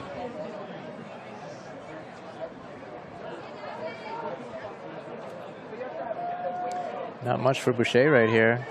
Just throws it into the D. Yeah, Boucher needs having a bit of a rough second half so far. Contact is called. Going to be a foul there. It's really jammed in there in that little corner. Double team. Just a really good idea because there's nowhere really for Vancouver to go. Kind of a little bump there. Contact called.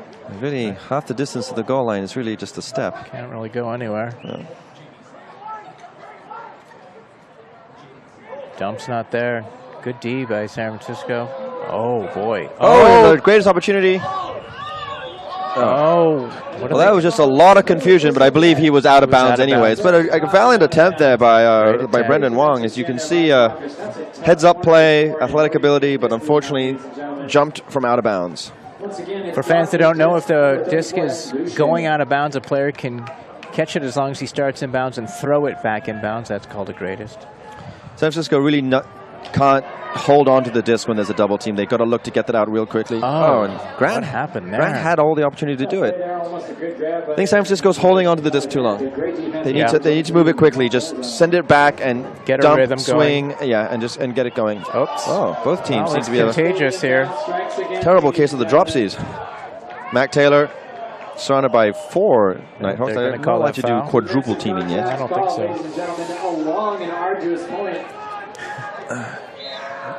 Mac Taylor looking for opportunities. Hopefully he won't get stepped on this time. Finds Kissman. Oh, and throws that behind Jeffrey. Once again, this coming back to the Nighthawks, number 5, John Norris. Both teams playing a little tight right here. Points that out there to Wong, and it just that disc just carried beyond. It looked like he had all the time in the world. Dixon to Taylor.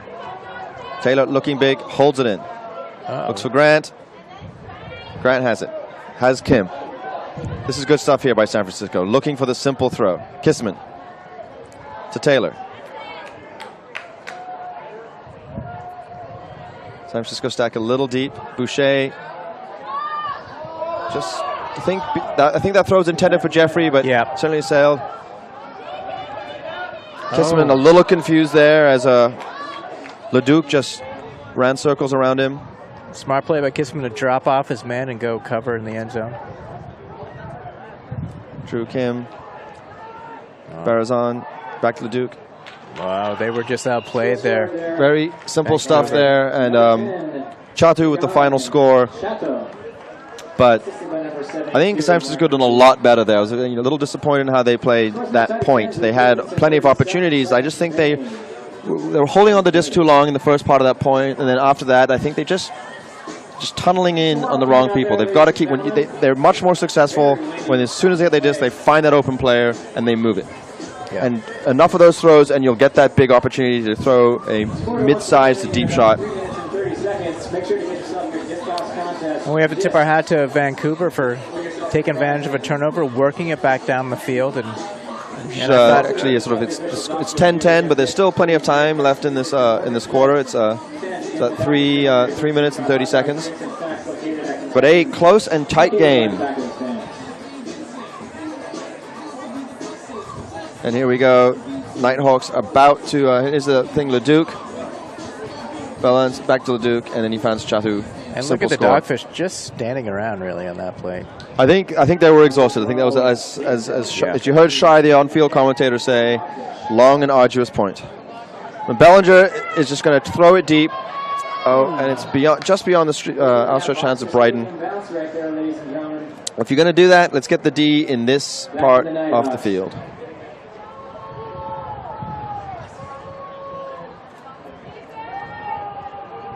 They're going to throw that double team on right away. Stearns and Yeager. Oh. Yep. Bellinger with a little bit of a rugby tackle. Knapp with the disc. Not much. Great double team here by San Francisco. Oh, that's wow. It looked like the offensive player caused that contact.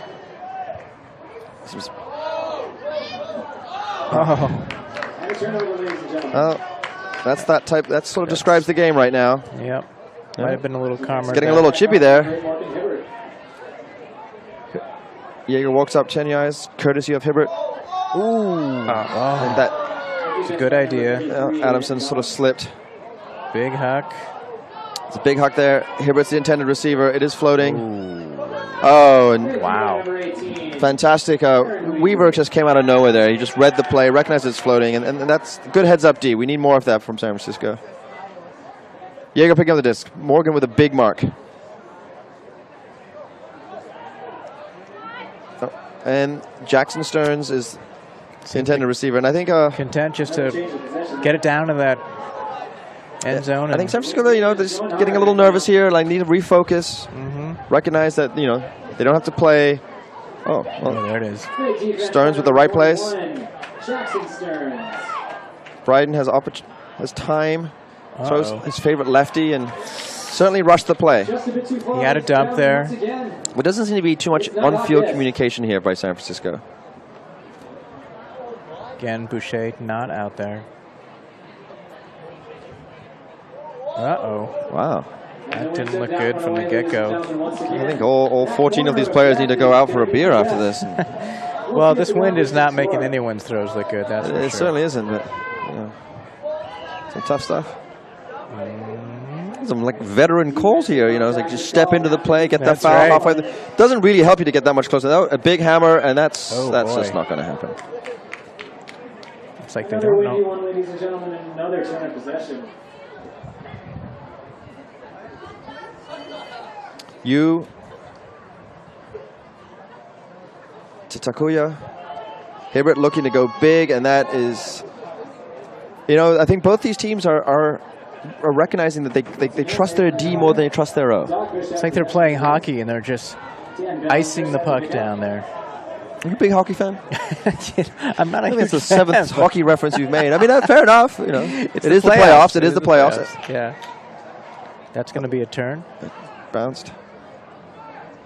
See if Vancouver can take advantage of this field position. Soralia. Oh, what a great And to Herbert. throw. And those two have been playing together for a long time, and they know what's going on. And I think San Francisco need to.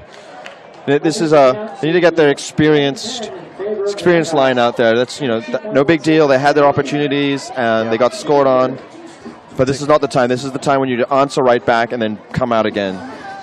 It's a coaching moment. Safdie goes to a new line. Give these guys a rest. I think San Francisco just being very hasty with the frisbee. They're not recognizing that this is something they need. This is a tough way to score. We're going to look at that replay again right now. Take a look at how great this throw is into the end zone. Soralia, Hibbert was just simple past hook all cut. those players. Knew that Hibbert could get there. Yeah, and they've known each other for a long time. They've played together, but they still need to. The Dogfish need to be able to recognize that. They need an injection of something right now. Grant would like a gravy injection for his sandwich. There's plenty of time here. 17 seconds. As long as you move the Good D disc. by Vancouver. And giving them nothing.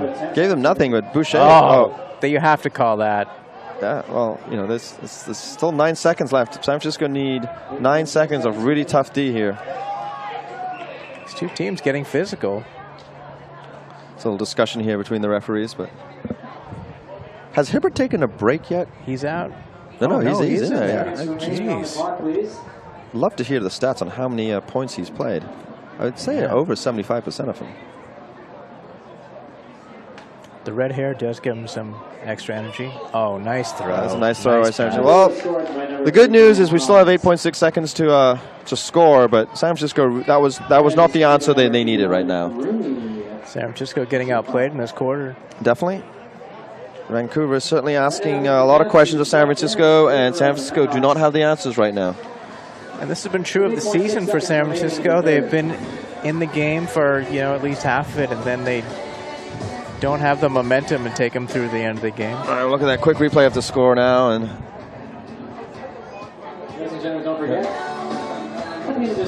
Cheshpar just simple, and then a simple catch there by Collins, and good way to end the half so far for Vancouver. But San Francisco, if they a quick score here, it would do a lot to raise their spirits and recognize that they're certainly still in this. They've been up to. They've had plenty of opportunities. They just need to focus their offense. Their defense is okay. Their offense needs to step up a bit.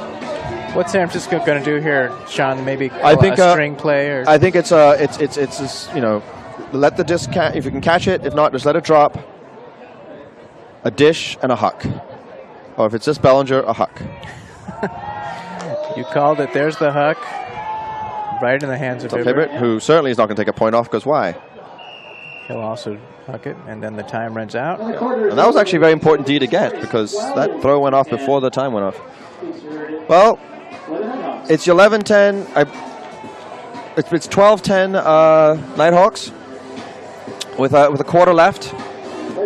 Nighthawks seem to come out with a little more focus after the half. Yeah, I think it was a combination of focus, but their offense, with the exception of that 1 point, which was a little bit haywire for both teams, they're two things. They're getting the Ds in San Francisco's red zone or San Francisco's half. Right. So they don't have to work it as much. They can just look for their options, and they're just being smart about it. Whereas San Francisco are making life a lot harder for themselves by having to constantly work the disc up and then abandoning the thrower. They're abandoning what they did earlier in the game when they were being successful with those short little throws, looking behind, throwing the dump, having that dump immediately throw for the swing. The swing had a continuation cut. Everyone was on song and well-timed. And they need to focus that up. And I believe, Coach Safdie's in the huddle right now.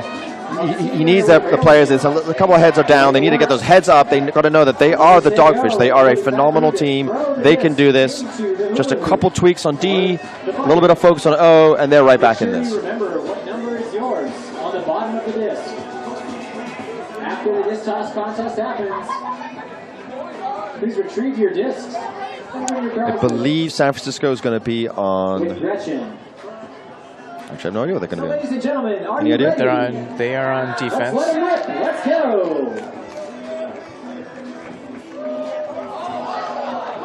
A little windy out there, ladies and gentlemen. Don't be shy. Take your shots.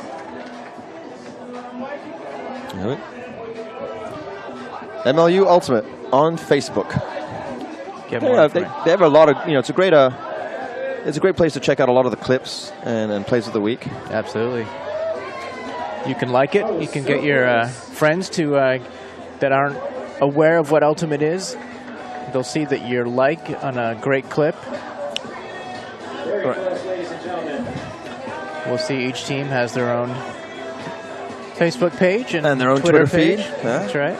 San Francisco Twitter feed is quite entertaining. I think occasionally they give it to the fins of Dougie, who gives them opportunity. And not to be outdone, Vancouver have their own Twitter feed and Facebook page as well. So certainly follow them. You can sort of see, figure out how many points Morgan Hibbert plays for the entire season. My guess is just about all of them. Certainly helpful for He's still playing. fans when your team is away and you get those tweets, get updated. And this is a popular game here in San Francisco, is trying to get that Frisbee into that bucket. First of all, the Frisbees are incredibly light. Second of all, it's very windy. Oh, that was a close one. Innova, the official disc of the MLU, the Innova Pulsar. It's the discs that are being used today. It's a little thicker out on the outside part, which is great, more, it's a little heavier and supposed to cut through the wind a little better. I have one that I like to use. There you go. All right, here we go. San Francisco on offense, and who else but Morgan Hibbert for the pull? What a great pull.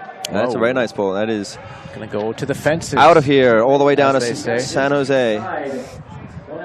For some reason, the players seem to really not want to play with the Frisbee that's right next to the cone there. They like to go for the away. Well, last time that happened, there was a great throw from Boucher to Jeffrey. Dixon is trying the same thing. He's looking for Mac Taylor. But, who has it? Oh, yes. Somehow the shortest player on the pitch, Corey Lee, ends up with the Frisbee. Throws it from the and ankles. it got smacked, but I have no idea how that happened. Unfortunately, Morgan Hibbert now with a big bladey throw too far from Saralia. A little too much mustard on that hot dog, ladies and gentlemen. I don't know how Lee got that disc before. I think Lee was surrounded by a lot of tall people, and he's athletic.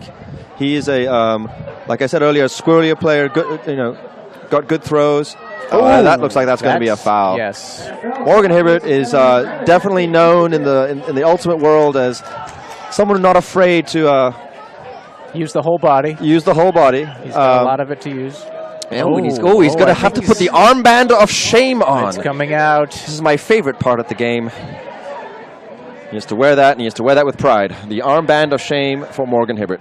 Oh, yeah, there it is. Nice bright orange. It almost like a necktie of shame at this point. Need he needs some help. He needs some help. He's telling Tyler. Pleading his case. Yeah. We're talking about it. He's like, look, Tyler, you are a large gentleman. I am a large gentleman. Can't we just play the game? Exactly. But Tyler's like, no, I have a sensitive side. And that hurt. And you fouled me. And that's the rules of the game. And in doing so, with the armband of shame, Tyler gets to walk to wherever he wants to walk, apparently. He's taking a good long walk. Just felt like taking a walk. As you should. Yeah. And this is a big break. This is a big opportunity here for the Dogfish. Tyler Grant. Nighthawks playing some great D. Dixon. And that was a terrible. Grant did a great job of getting out of that really tough mark. And unfortunately, Dixon, that sort of swing is going to be tough. Oh, right out through the center of Farron.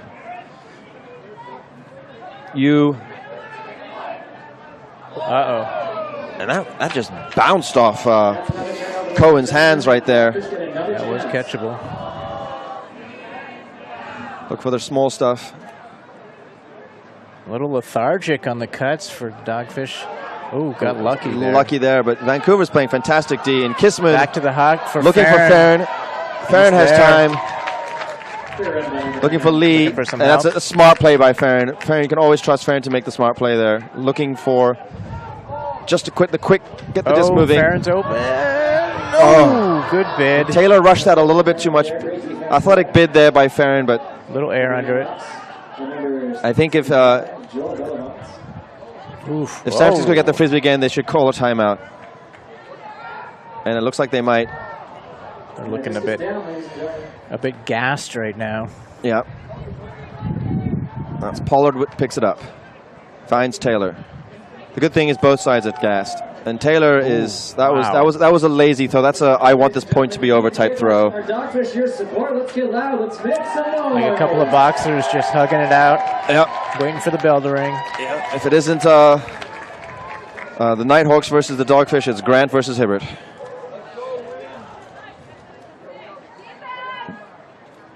Hibbert with an athletic grab. Taylor.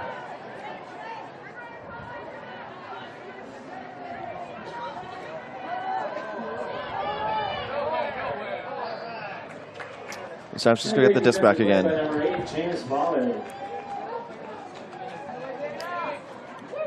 San Francisco, in these type of conditions, having a third handler back would really help, especially when you have a double team.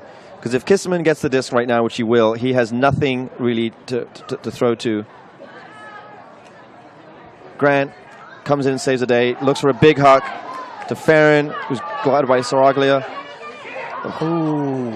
Lee almost picked up another one of the same point. I believe this is the same point that's been going on for pretty much the first half, the whole half, or quarter. 6 minutes and 25 seconds remaining in the fourth.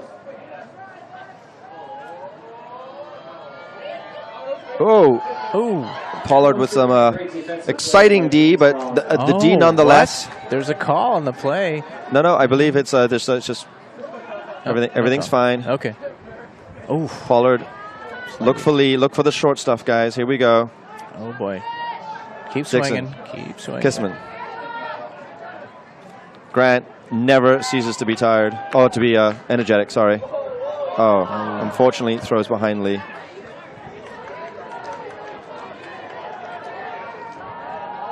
A big throw out there to you, and it's just too far. Both teams right now are I think, are a little gassed. The wind is on Vancouver's side. Sean, I'm getting tired just watching them play. Kissman picks up the disc. Grant chugs. Wide open. Kissman. Vancouver's playing good downfield D. Farron, another workhorse to Taylor. Back to Kissman. To Pollard. Kissman. These short throws are certainly helping. Lee. Somehow gets that one. Pollard. Pollard looking to go big, and that just is not working. It's the fourth or fifth time they've tried that, and it's really not working here. Oh, Farron with a huge D. They're going to call something. They're going to call Herbert. Two people with matching hairstyles there. Like the aggression of Farron there coming in for that disc. And Hibbert and Farron shake it out, and all good. Right up the middle. Soralia. Oh, and a simple drop. Let's see if San Francisco can regroup and go for those shorter passes. Yeah, but in order to regroup, they have to make those deep cuts in order to come under. Yeah. Or certainly create space. I really do think a third handler up back there would really help. Oh. See, otherwise, you're forced to make that tough throw. And this is certainly an intense point here.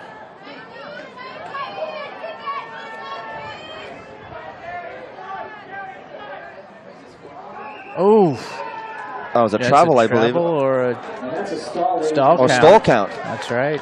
Great D there by San Francisco. They really needed this. This is a huge point for both teams. It's taken up most of the quarter. And that's a long time coming there. I think they should have sent that a little bit earlier.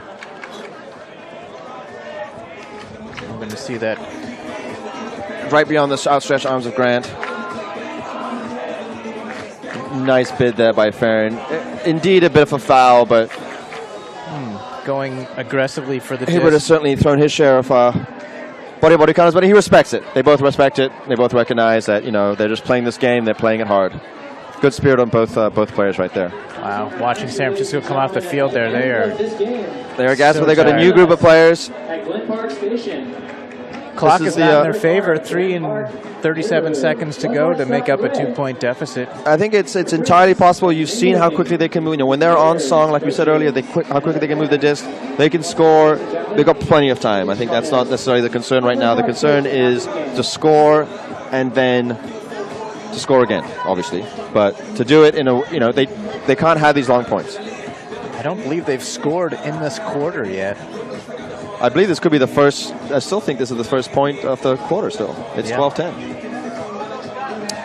Hibbert still wearing the armband of shame. He'll be taking that home with him. Do you keep it? Yeah. Maybe everyone on the opposing team signs it, or the refs. Could be a tradition. It's like the yellow card in soccer. It is. But I like the fact that it's emblazoned. It's quite a unwieldy looking thing on his arm. And he's actually taking a break. We gotta get loud. We gotta make some noise. Shocked to see him coming out of the game. Oh, he takes it throws off. his armband of shame with disgust on the ground. Tyler Boyd Meredith with a big huck. Looking for Jeffrey. Oh, look, that wind is all over it. Oh, and Jeffrey with a fantastic He does grab. catch it. Amazing. And Boucher. Boucher with a nice scoop. Ranahan. Back to Boucher. Nice and easy. Wait Boucher for the with good one. Oh, there And it a simple, is. and that is what San Wow. Francisco needed. Not the way I would have drawn it up, but Jeffrey came to save the day with a phenomenal grab. That's how you come out of a timeout, Sean. And then Boucher showed some captain's leadership there, demanded the disc, and a nice, simple, but very hard throw for the score. It's back to 1 point now. And that got the crowd back into it. That was a huge point. I would have to say that if Vancouver scored it, I think that would have been pretty much game over. They would have just seen out the rest of the game. But I agree that Vancouver had the momentum going into that point, and San Francisco stole it back. Look at the crowd waving their crowd flags is around. excited. Here we go. Jeffrey reads it well, just jumps up over everyone and grabs it with his offhand, finds Boucher. And here we go. And that was a great pull. That skirts around and just decides it wants to bury itself in the corner. Let's see if the D can come back. Yes. Adamson, McCarty, these guys are full on pressure.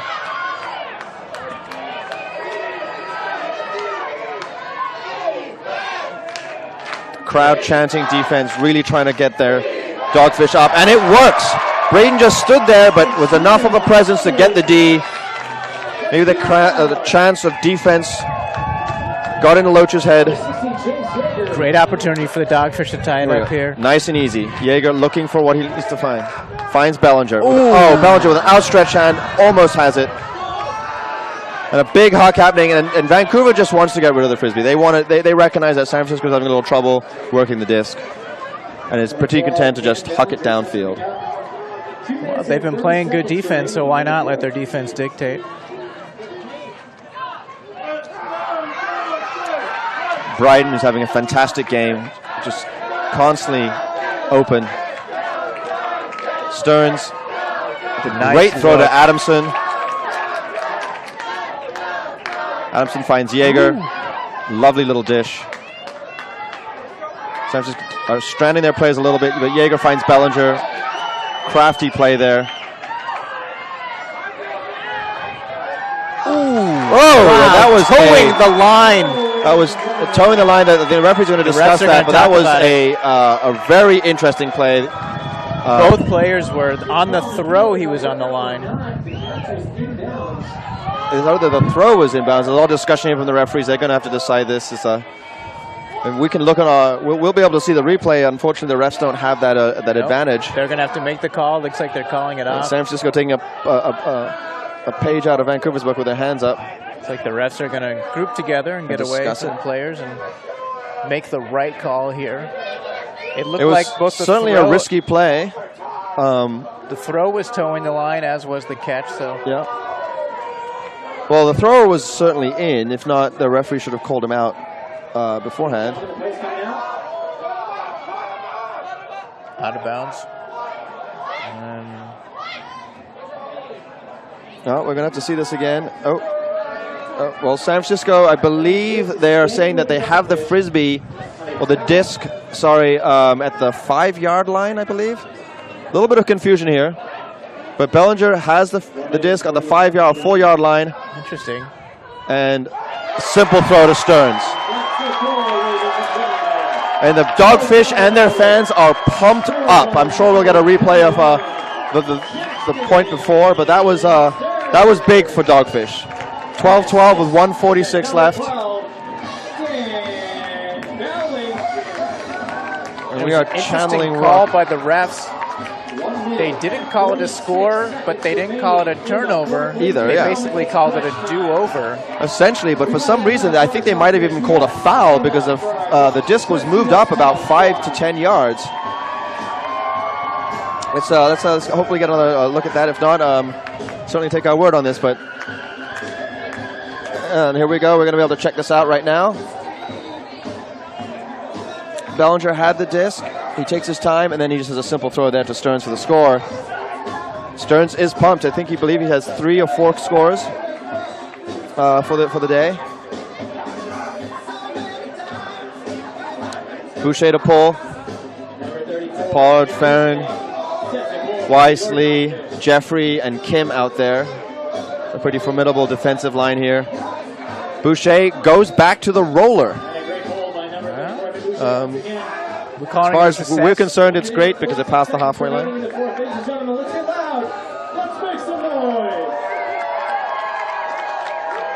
I believe Hibbert was certainly not in. I believe that maybe he's been sent off for the game. I don't know if that's something that can happen in MLU, but I would imagine if there was a time to have him on the pitch, it would be now. Yeah, absolutely.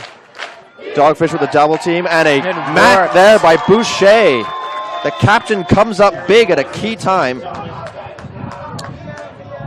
It's guarded by Loach, and Boucher throws a long one there out there to, unfortunately, Nick Weiss, who hasn't played much this game, but this was he's doing a great job on the double team, and I believe that. Oh, that's a travel. I think he was looking for that foul. And that was that's what happens when you try to look for the foul. Create the foul. Yeah, you have to create the foul. And the other referee is going to have a discussion. I think it was a very exciting and energetic call there by the referee. It might just be a turnover. Oh, and I think he's rescinding what he did. It was a little bit confusing there. Well, the double team is certainly causing Vancouver a little bit of fits of panic. They got out of it pretty simply there. And it's a big throw there to Wong. But that sails safely out of bounds. As does my commentary sheets. Where they marked that disc, where it went out of bounds. It's going to be and that really, that rarely ever came in. So that's actually going to be on the 45-yard line, I believe, or 5 yards past halfway in the Vancouver half. Jeffrey bringing it up now. And Vancouver puts on the double team. And I just think that you need to have another player back there just to get things moving quickly. Because Drew Kim, as wide open as he is well, wow, he is an option. Who knew? That goes, wow, it's hammer time here with ouch. With the Dogfish, and this is just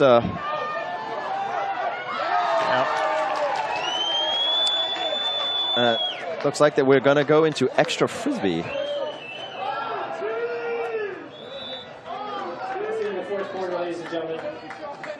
Score is now tied 12-12. Bonus time. Oh, extra frisbee for everyone. Excellent.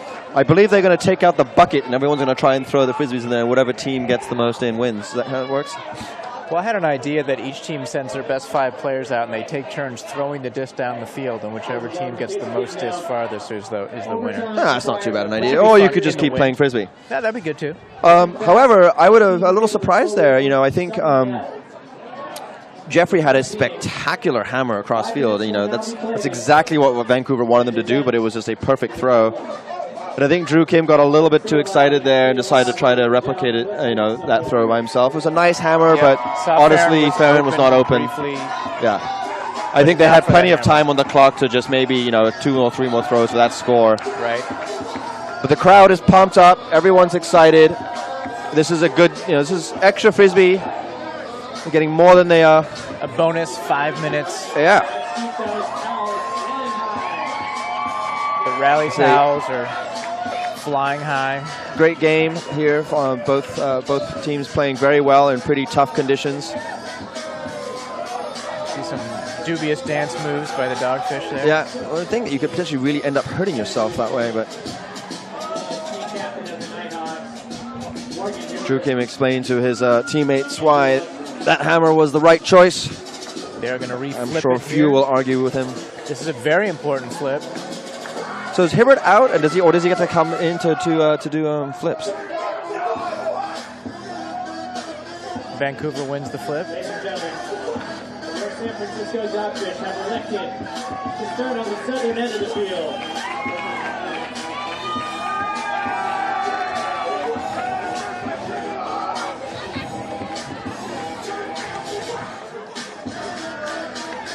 Ladies and gentlemen, how much better could it get? The Dogfish are certainly excited. I think Safdie's recognizing that this is what it needs for the team to get going. They're pumped. They're in this game. They've the last few games have not been as close as certainly not as close as this, but not as close as they would have liked, and certainly they not bringing in the win. So San Francisco a little relaxed, a little loose. Momentum. They had a they've come back. 2-point deficit. Tied it up.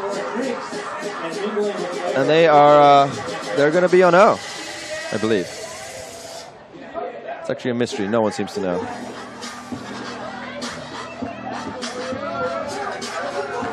Ladies and gentlemen, I think it goes without saying, the best fans in the stands right now. Jay Toll and Dougie certainly rallying up the crowd, waving their towels, getting people pumped. Jay Toll's got some sweet moves out there. There she does. And the kids are excited as well, waving their towels. That made that boy's day, winning the rally towel. Yeah, everyone likes a rally towel. Good for rallying and then wiping tears later if things don't go quite well. I use it when I shave. Oh yeah? Nice. Looks like there's... San Francisco will be on D. This is the D line that started the whole game. And it was a bit of a back and forth, but they scored that first point. So hopefully they can replicate that in the beginning of extra time. Extra frisbee here at Boxer Stadium. San Francisco pull. Bellinger with a nice pull. That is going to land inbounds. That is a fantastic pull there by Bellinger. And the defense need to get down there quick, because if we can trap them down here, quick score. Good stuff. Ooh, oh. There it is.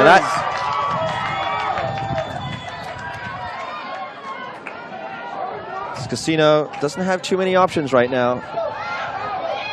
Oh. And a last second great D there by Loach, because that was a bit of a desperation throw, obviously, but it was finding its way to a Dogfish hands. A big throw out there to Wong. Is there. Very nice huck. Not in. Shooter. Oh, and he thought his play there, and Casino heads up play by the veteran there. And it's a big huck.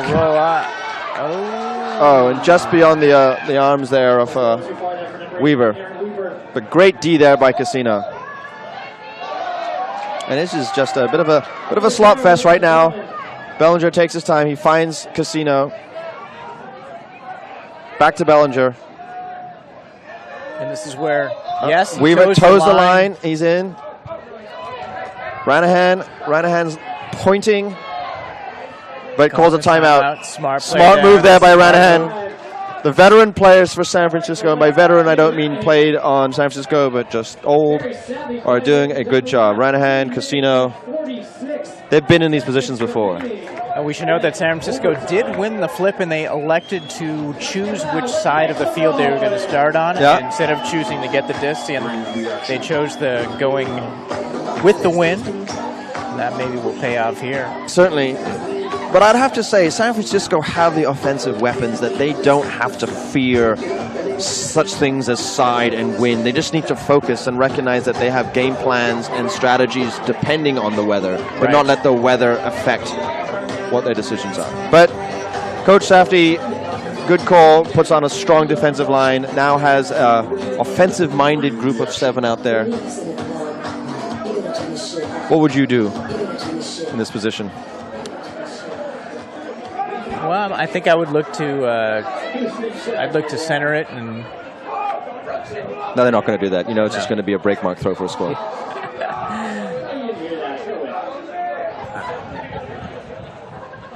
I think all the focus will be on Mac Taylor there. But look for Drew Kim. And certainly don't leave Mr. Grant open.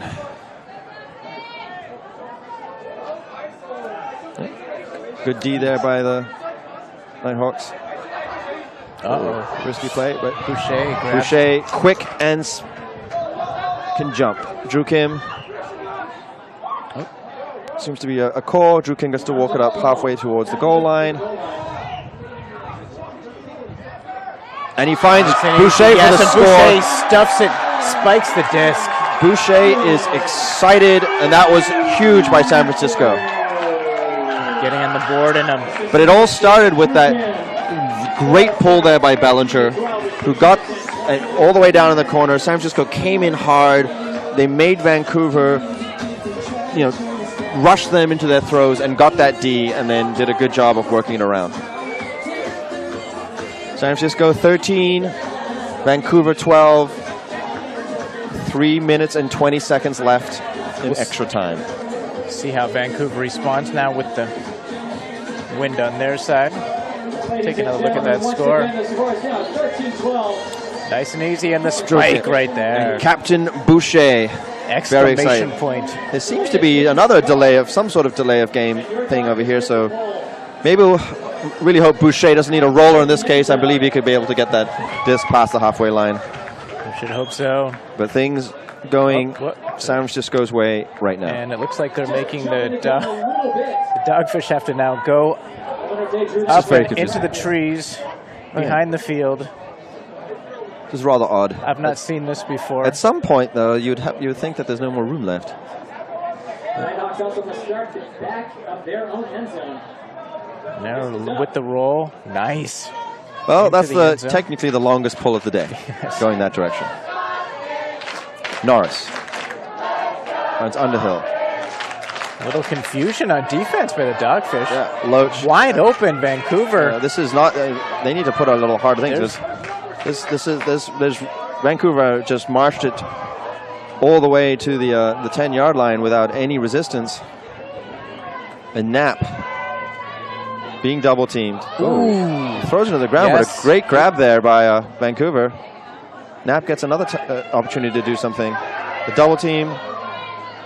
Norris with a hammer just beyond the reach of his receiver. Good look with the hammer.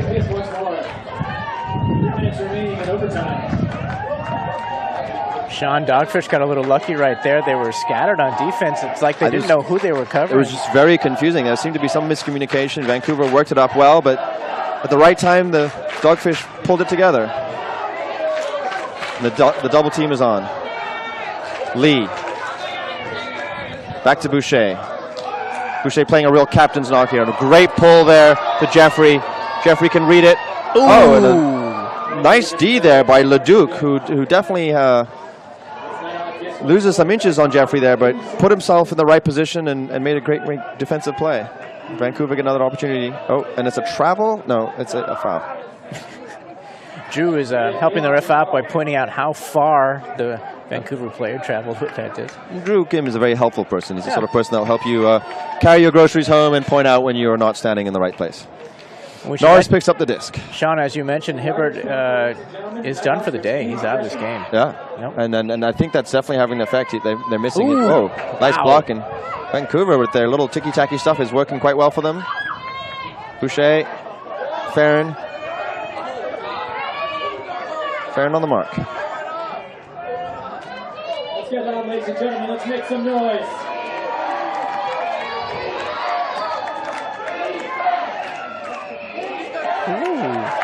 That's a travel. No, it's a stall call. Count. Great mark there by Weiss. Excellent mark. And, using all of his body there. 20 seconds remaining in overtime. 1 minute count. The clock Dodgers has to be aggressive here. Don't rely on the clock. They don't. They want to ignore the clock here. Pollard just play the game. Play the game. Jeffrey, he has Lee. Looks off Lee. Oof. Pollard, good hands there. Finds Boucher. This is good frisbee. Weiss Working the clock. finds Boucher again. Boucher calm and relaxed. Looking for Pollard. Back to Boucher. Boucher has Lee. San Francisco doing a good job of moving the frisbee here. Drew Kim with a great grab as the float this died. Pollard looks to put it out there for Weiss. He had an open Farron, but got a little greedy and pushed it too far. Hopefully San Francisco will not regret that, but Pollard really should have just didn't have to go for the jugular there. Could have thrown to a wide open Farron who could have then controlled that.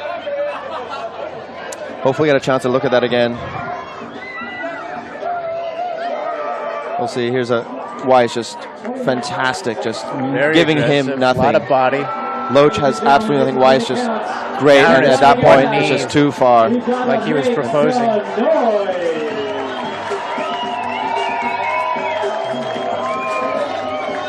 Referees are just having a discussion. I believe there's a timeout called here. A whole new set of players are coming in for the Dogfish, including Safety, apparently. I think they're talking about something requiring the coaches and the captains here. Might be discussion about the amount of timeouts in this extra period. I believe each team is given another timeout. Jay told they're trying to work the T-shirt gun and failing. There's a view of the southern part of San Francisco. And it's certainly a nice day. She's a lover, not a fighter. She doesn't like guns, but she'll give it another shot. Yeah. Think of it more as a projectile device. Just take the T-shirt out and throw it if you I have think to. it's a lot easier to do. Well, San Francisco put on a defensive-minded line. Like for the last one, these are the guys that got it done in the previous point to get it to where that last team could score. And this is the team you want out here for San Francisco. San Francisco could not score in that last point, but they did take a lot of time off the clock, down to 30 seconds. They did. Now. They certainly did, and I think they could have. They could have done a little bit more of that. I think they tried to go too far with it. I mean, the score would have been nice, but they could have certainly taken time off that clock.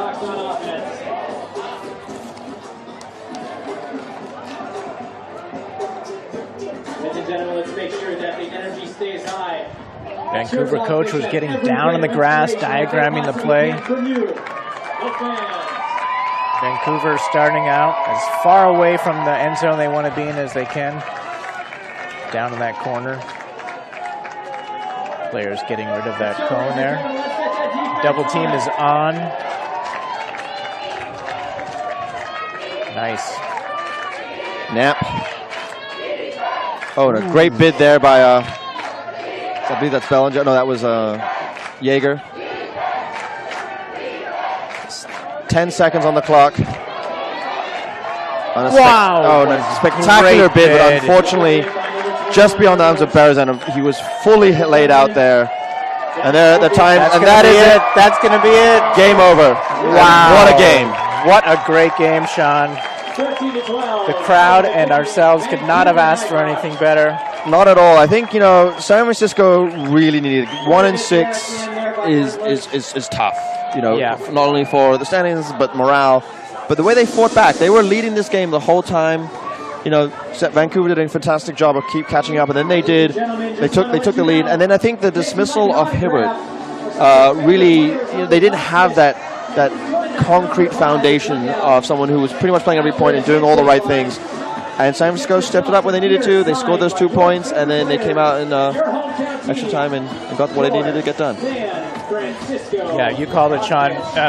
Really missing Hibbert, who was the focal point of their game and accounted for, if not catching the disc, but creating the offense and the defense for them, and a huge miss for them not having him out there. And, really he can only blame himself for really taking himself out of that game, arguing the call and really pushing it, throwing the band of shame off his arm. The armband of shame. Well, it's you win some, you lose some, right? But a great game. Both these teams going back and forth for much of the game, and San Francisco seemed to always be on top by at least 1 or 2 points, and Vancouver had a great third quarter and took a 2-point lead. Showed great spirit. So who would you say would be your player of the game? Let's say I say on Vancouver, I think Hibbert had a fantastic game. San Francisco did a good job of shutting down Wong, but there were certainly players all over the disc. Knapp was all around the disc. So was Underhill. But who would you say was your player of the game? I might be go unconventional and say Evan Bryden, just for I would agree. His defensive presence, and as you were saying, seemed to always get himself open.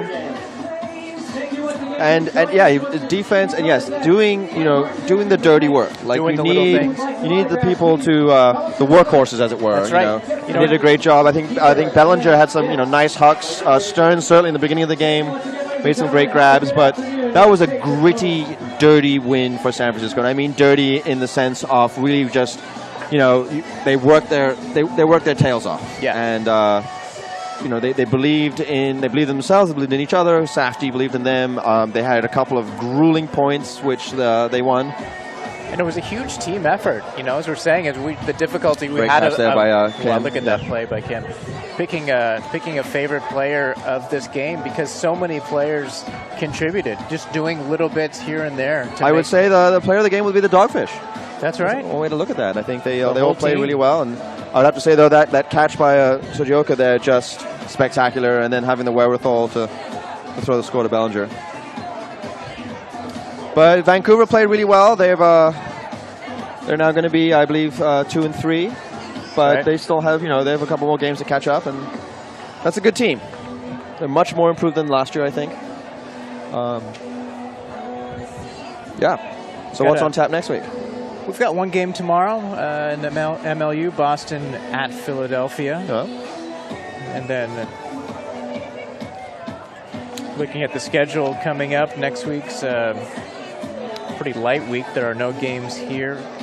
There's a game Vancouver does play. And they're playing against Portland in Vancouver, so they'll go home back to Thunderbird.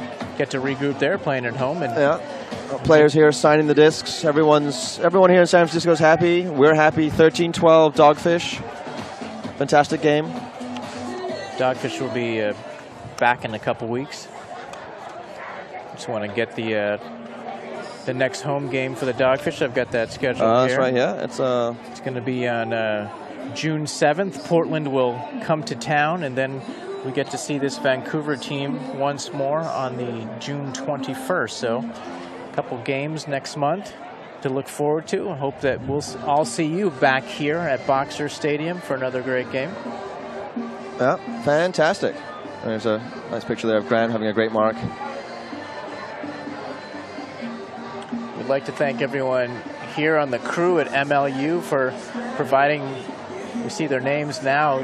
See visually, it's amazing. And this is a game, Sean, I'll tell you, I got to see here. We have such great seats. I'm going to go back and watch this video. Definitely. I mean, we get to see, hopefully, I'm going to put mine on mute. I don't like hearing myself No, I don't speak. want to hear me or you at all, but I'll be excited to see all the great visuals that were provided by the crew here. They did an incredible job.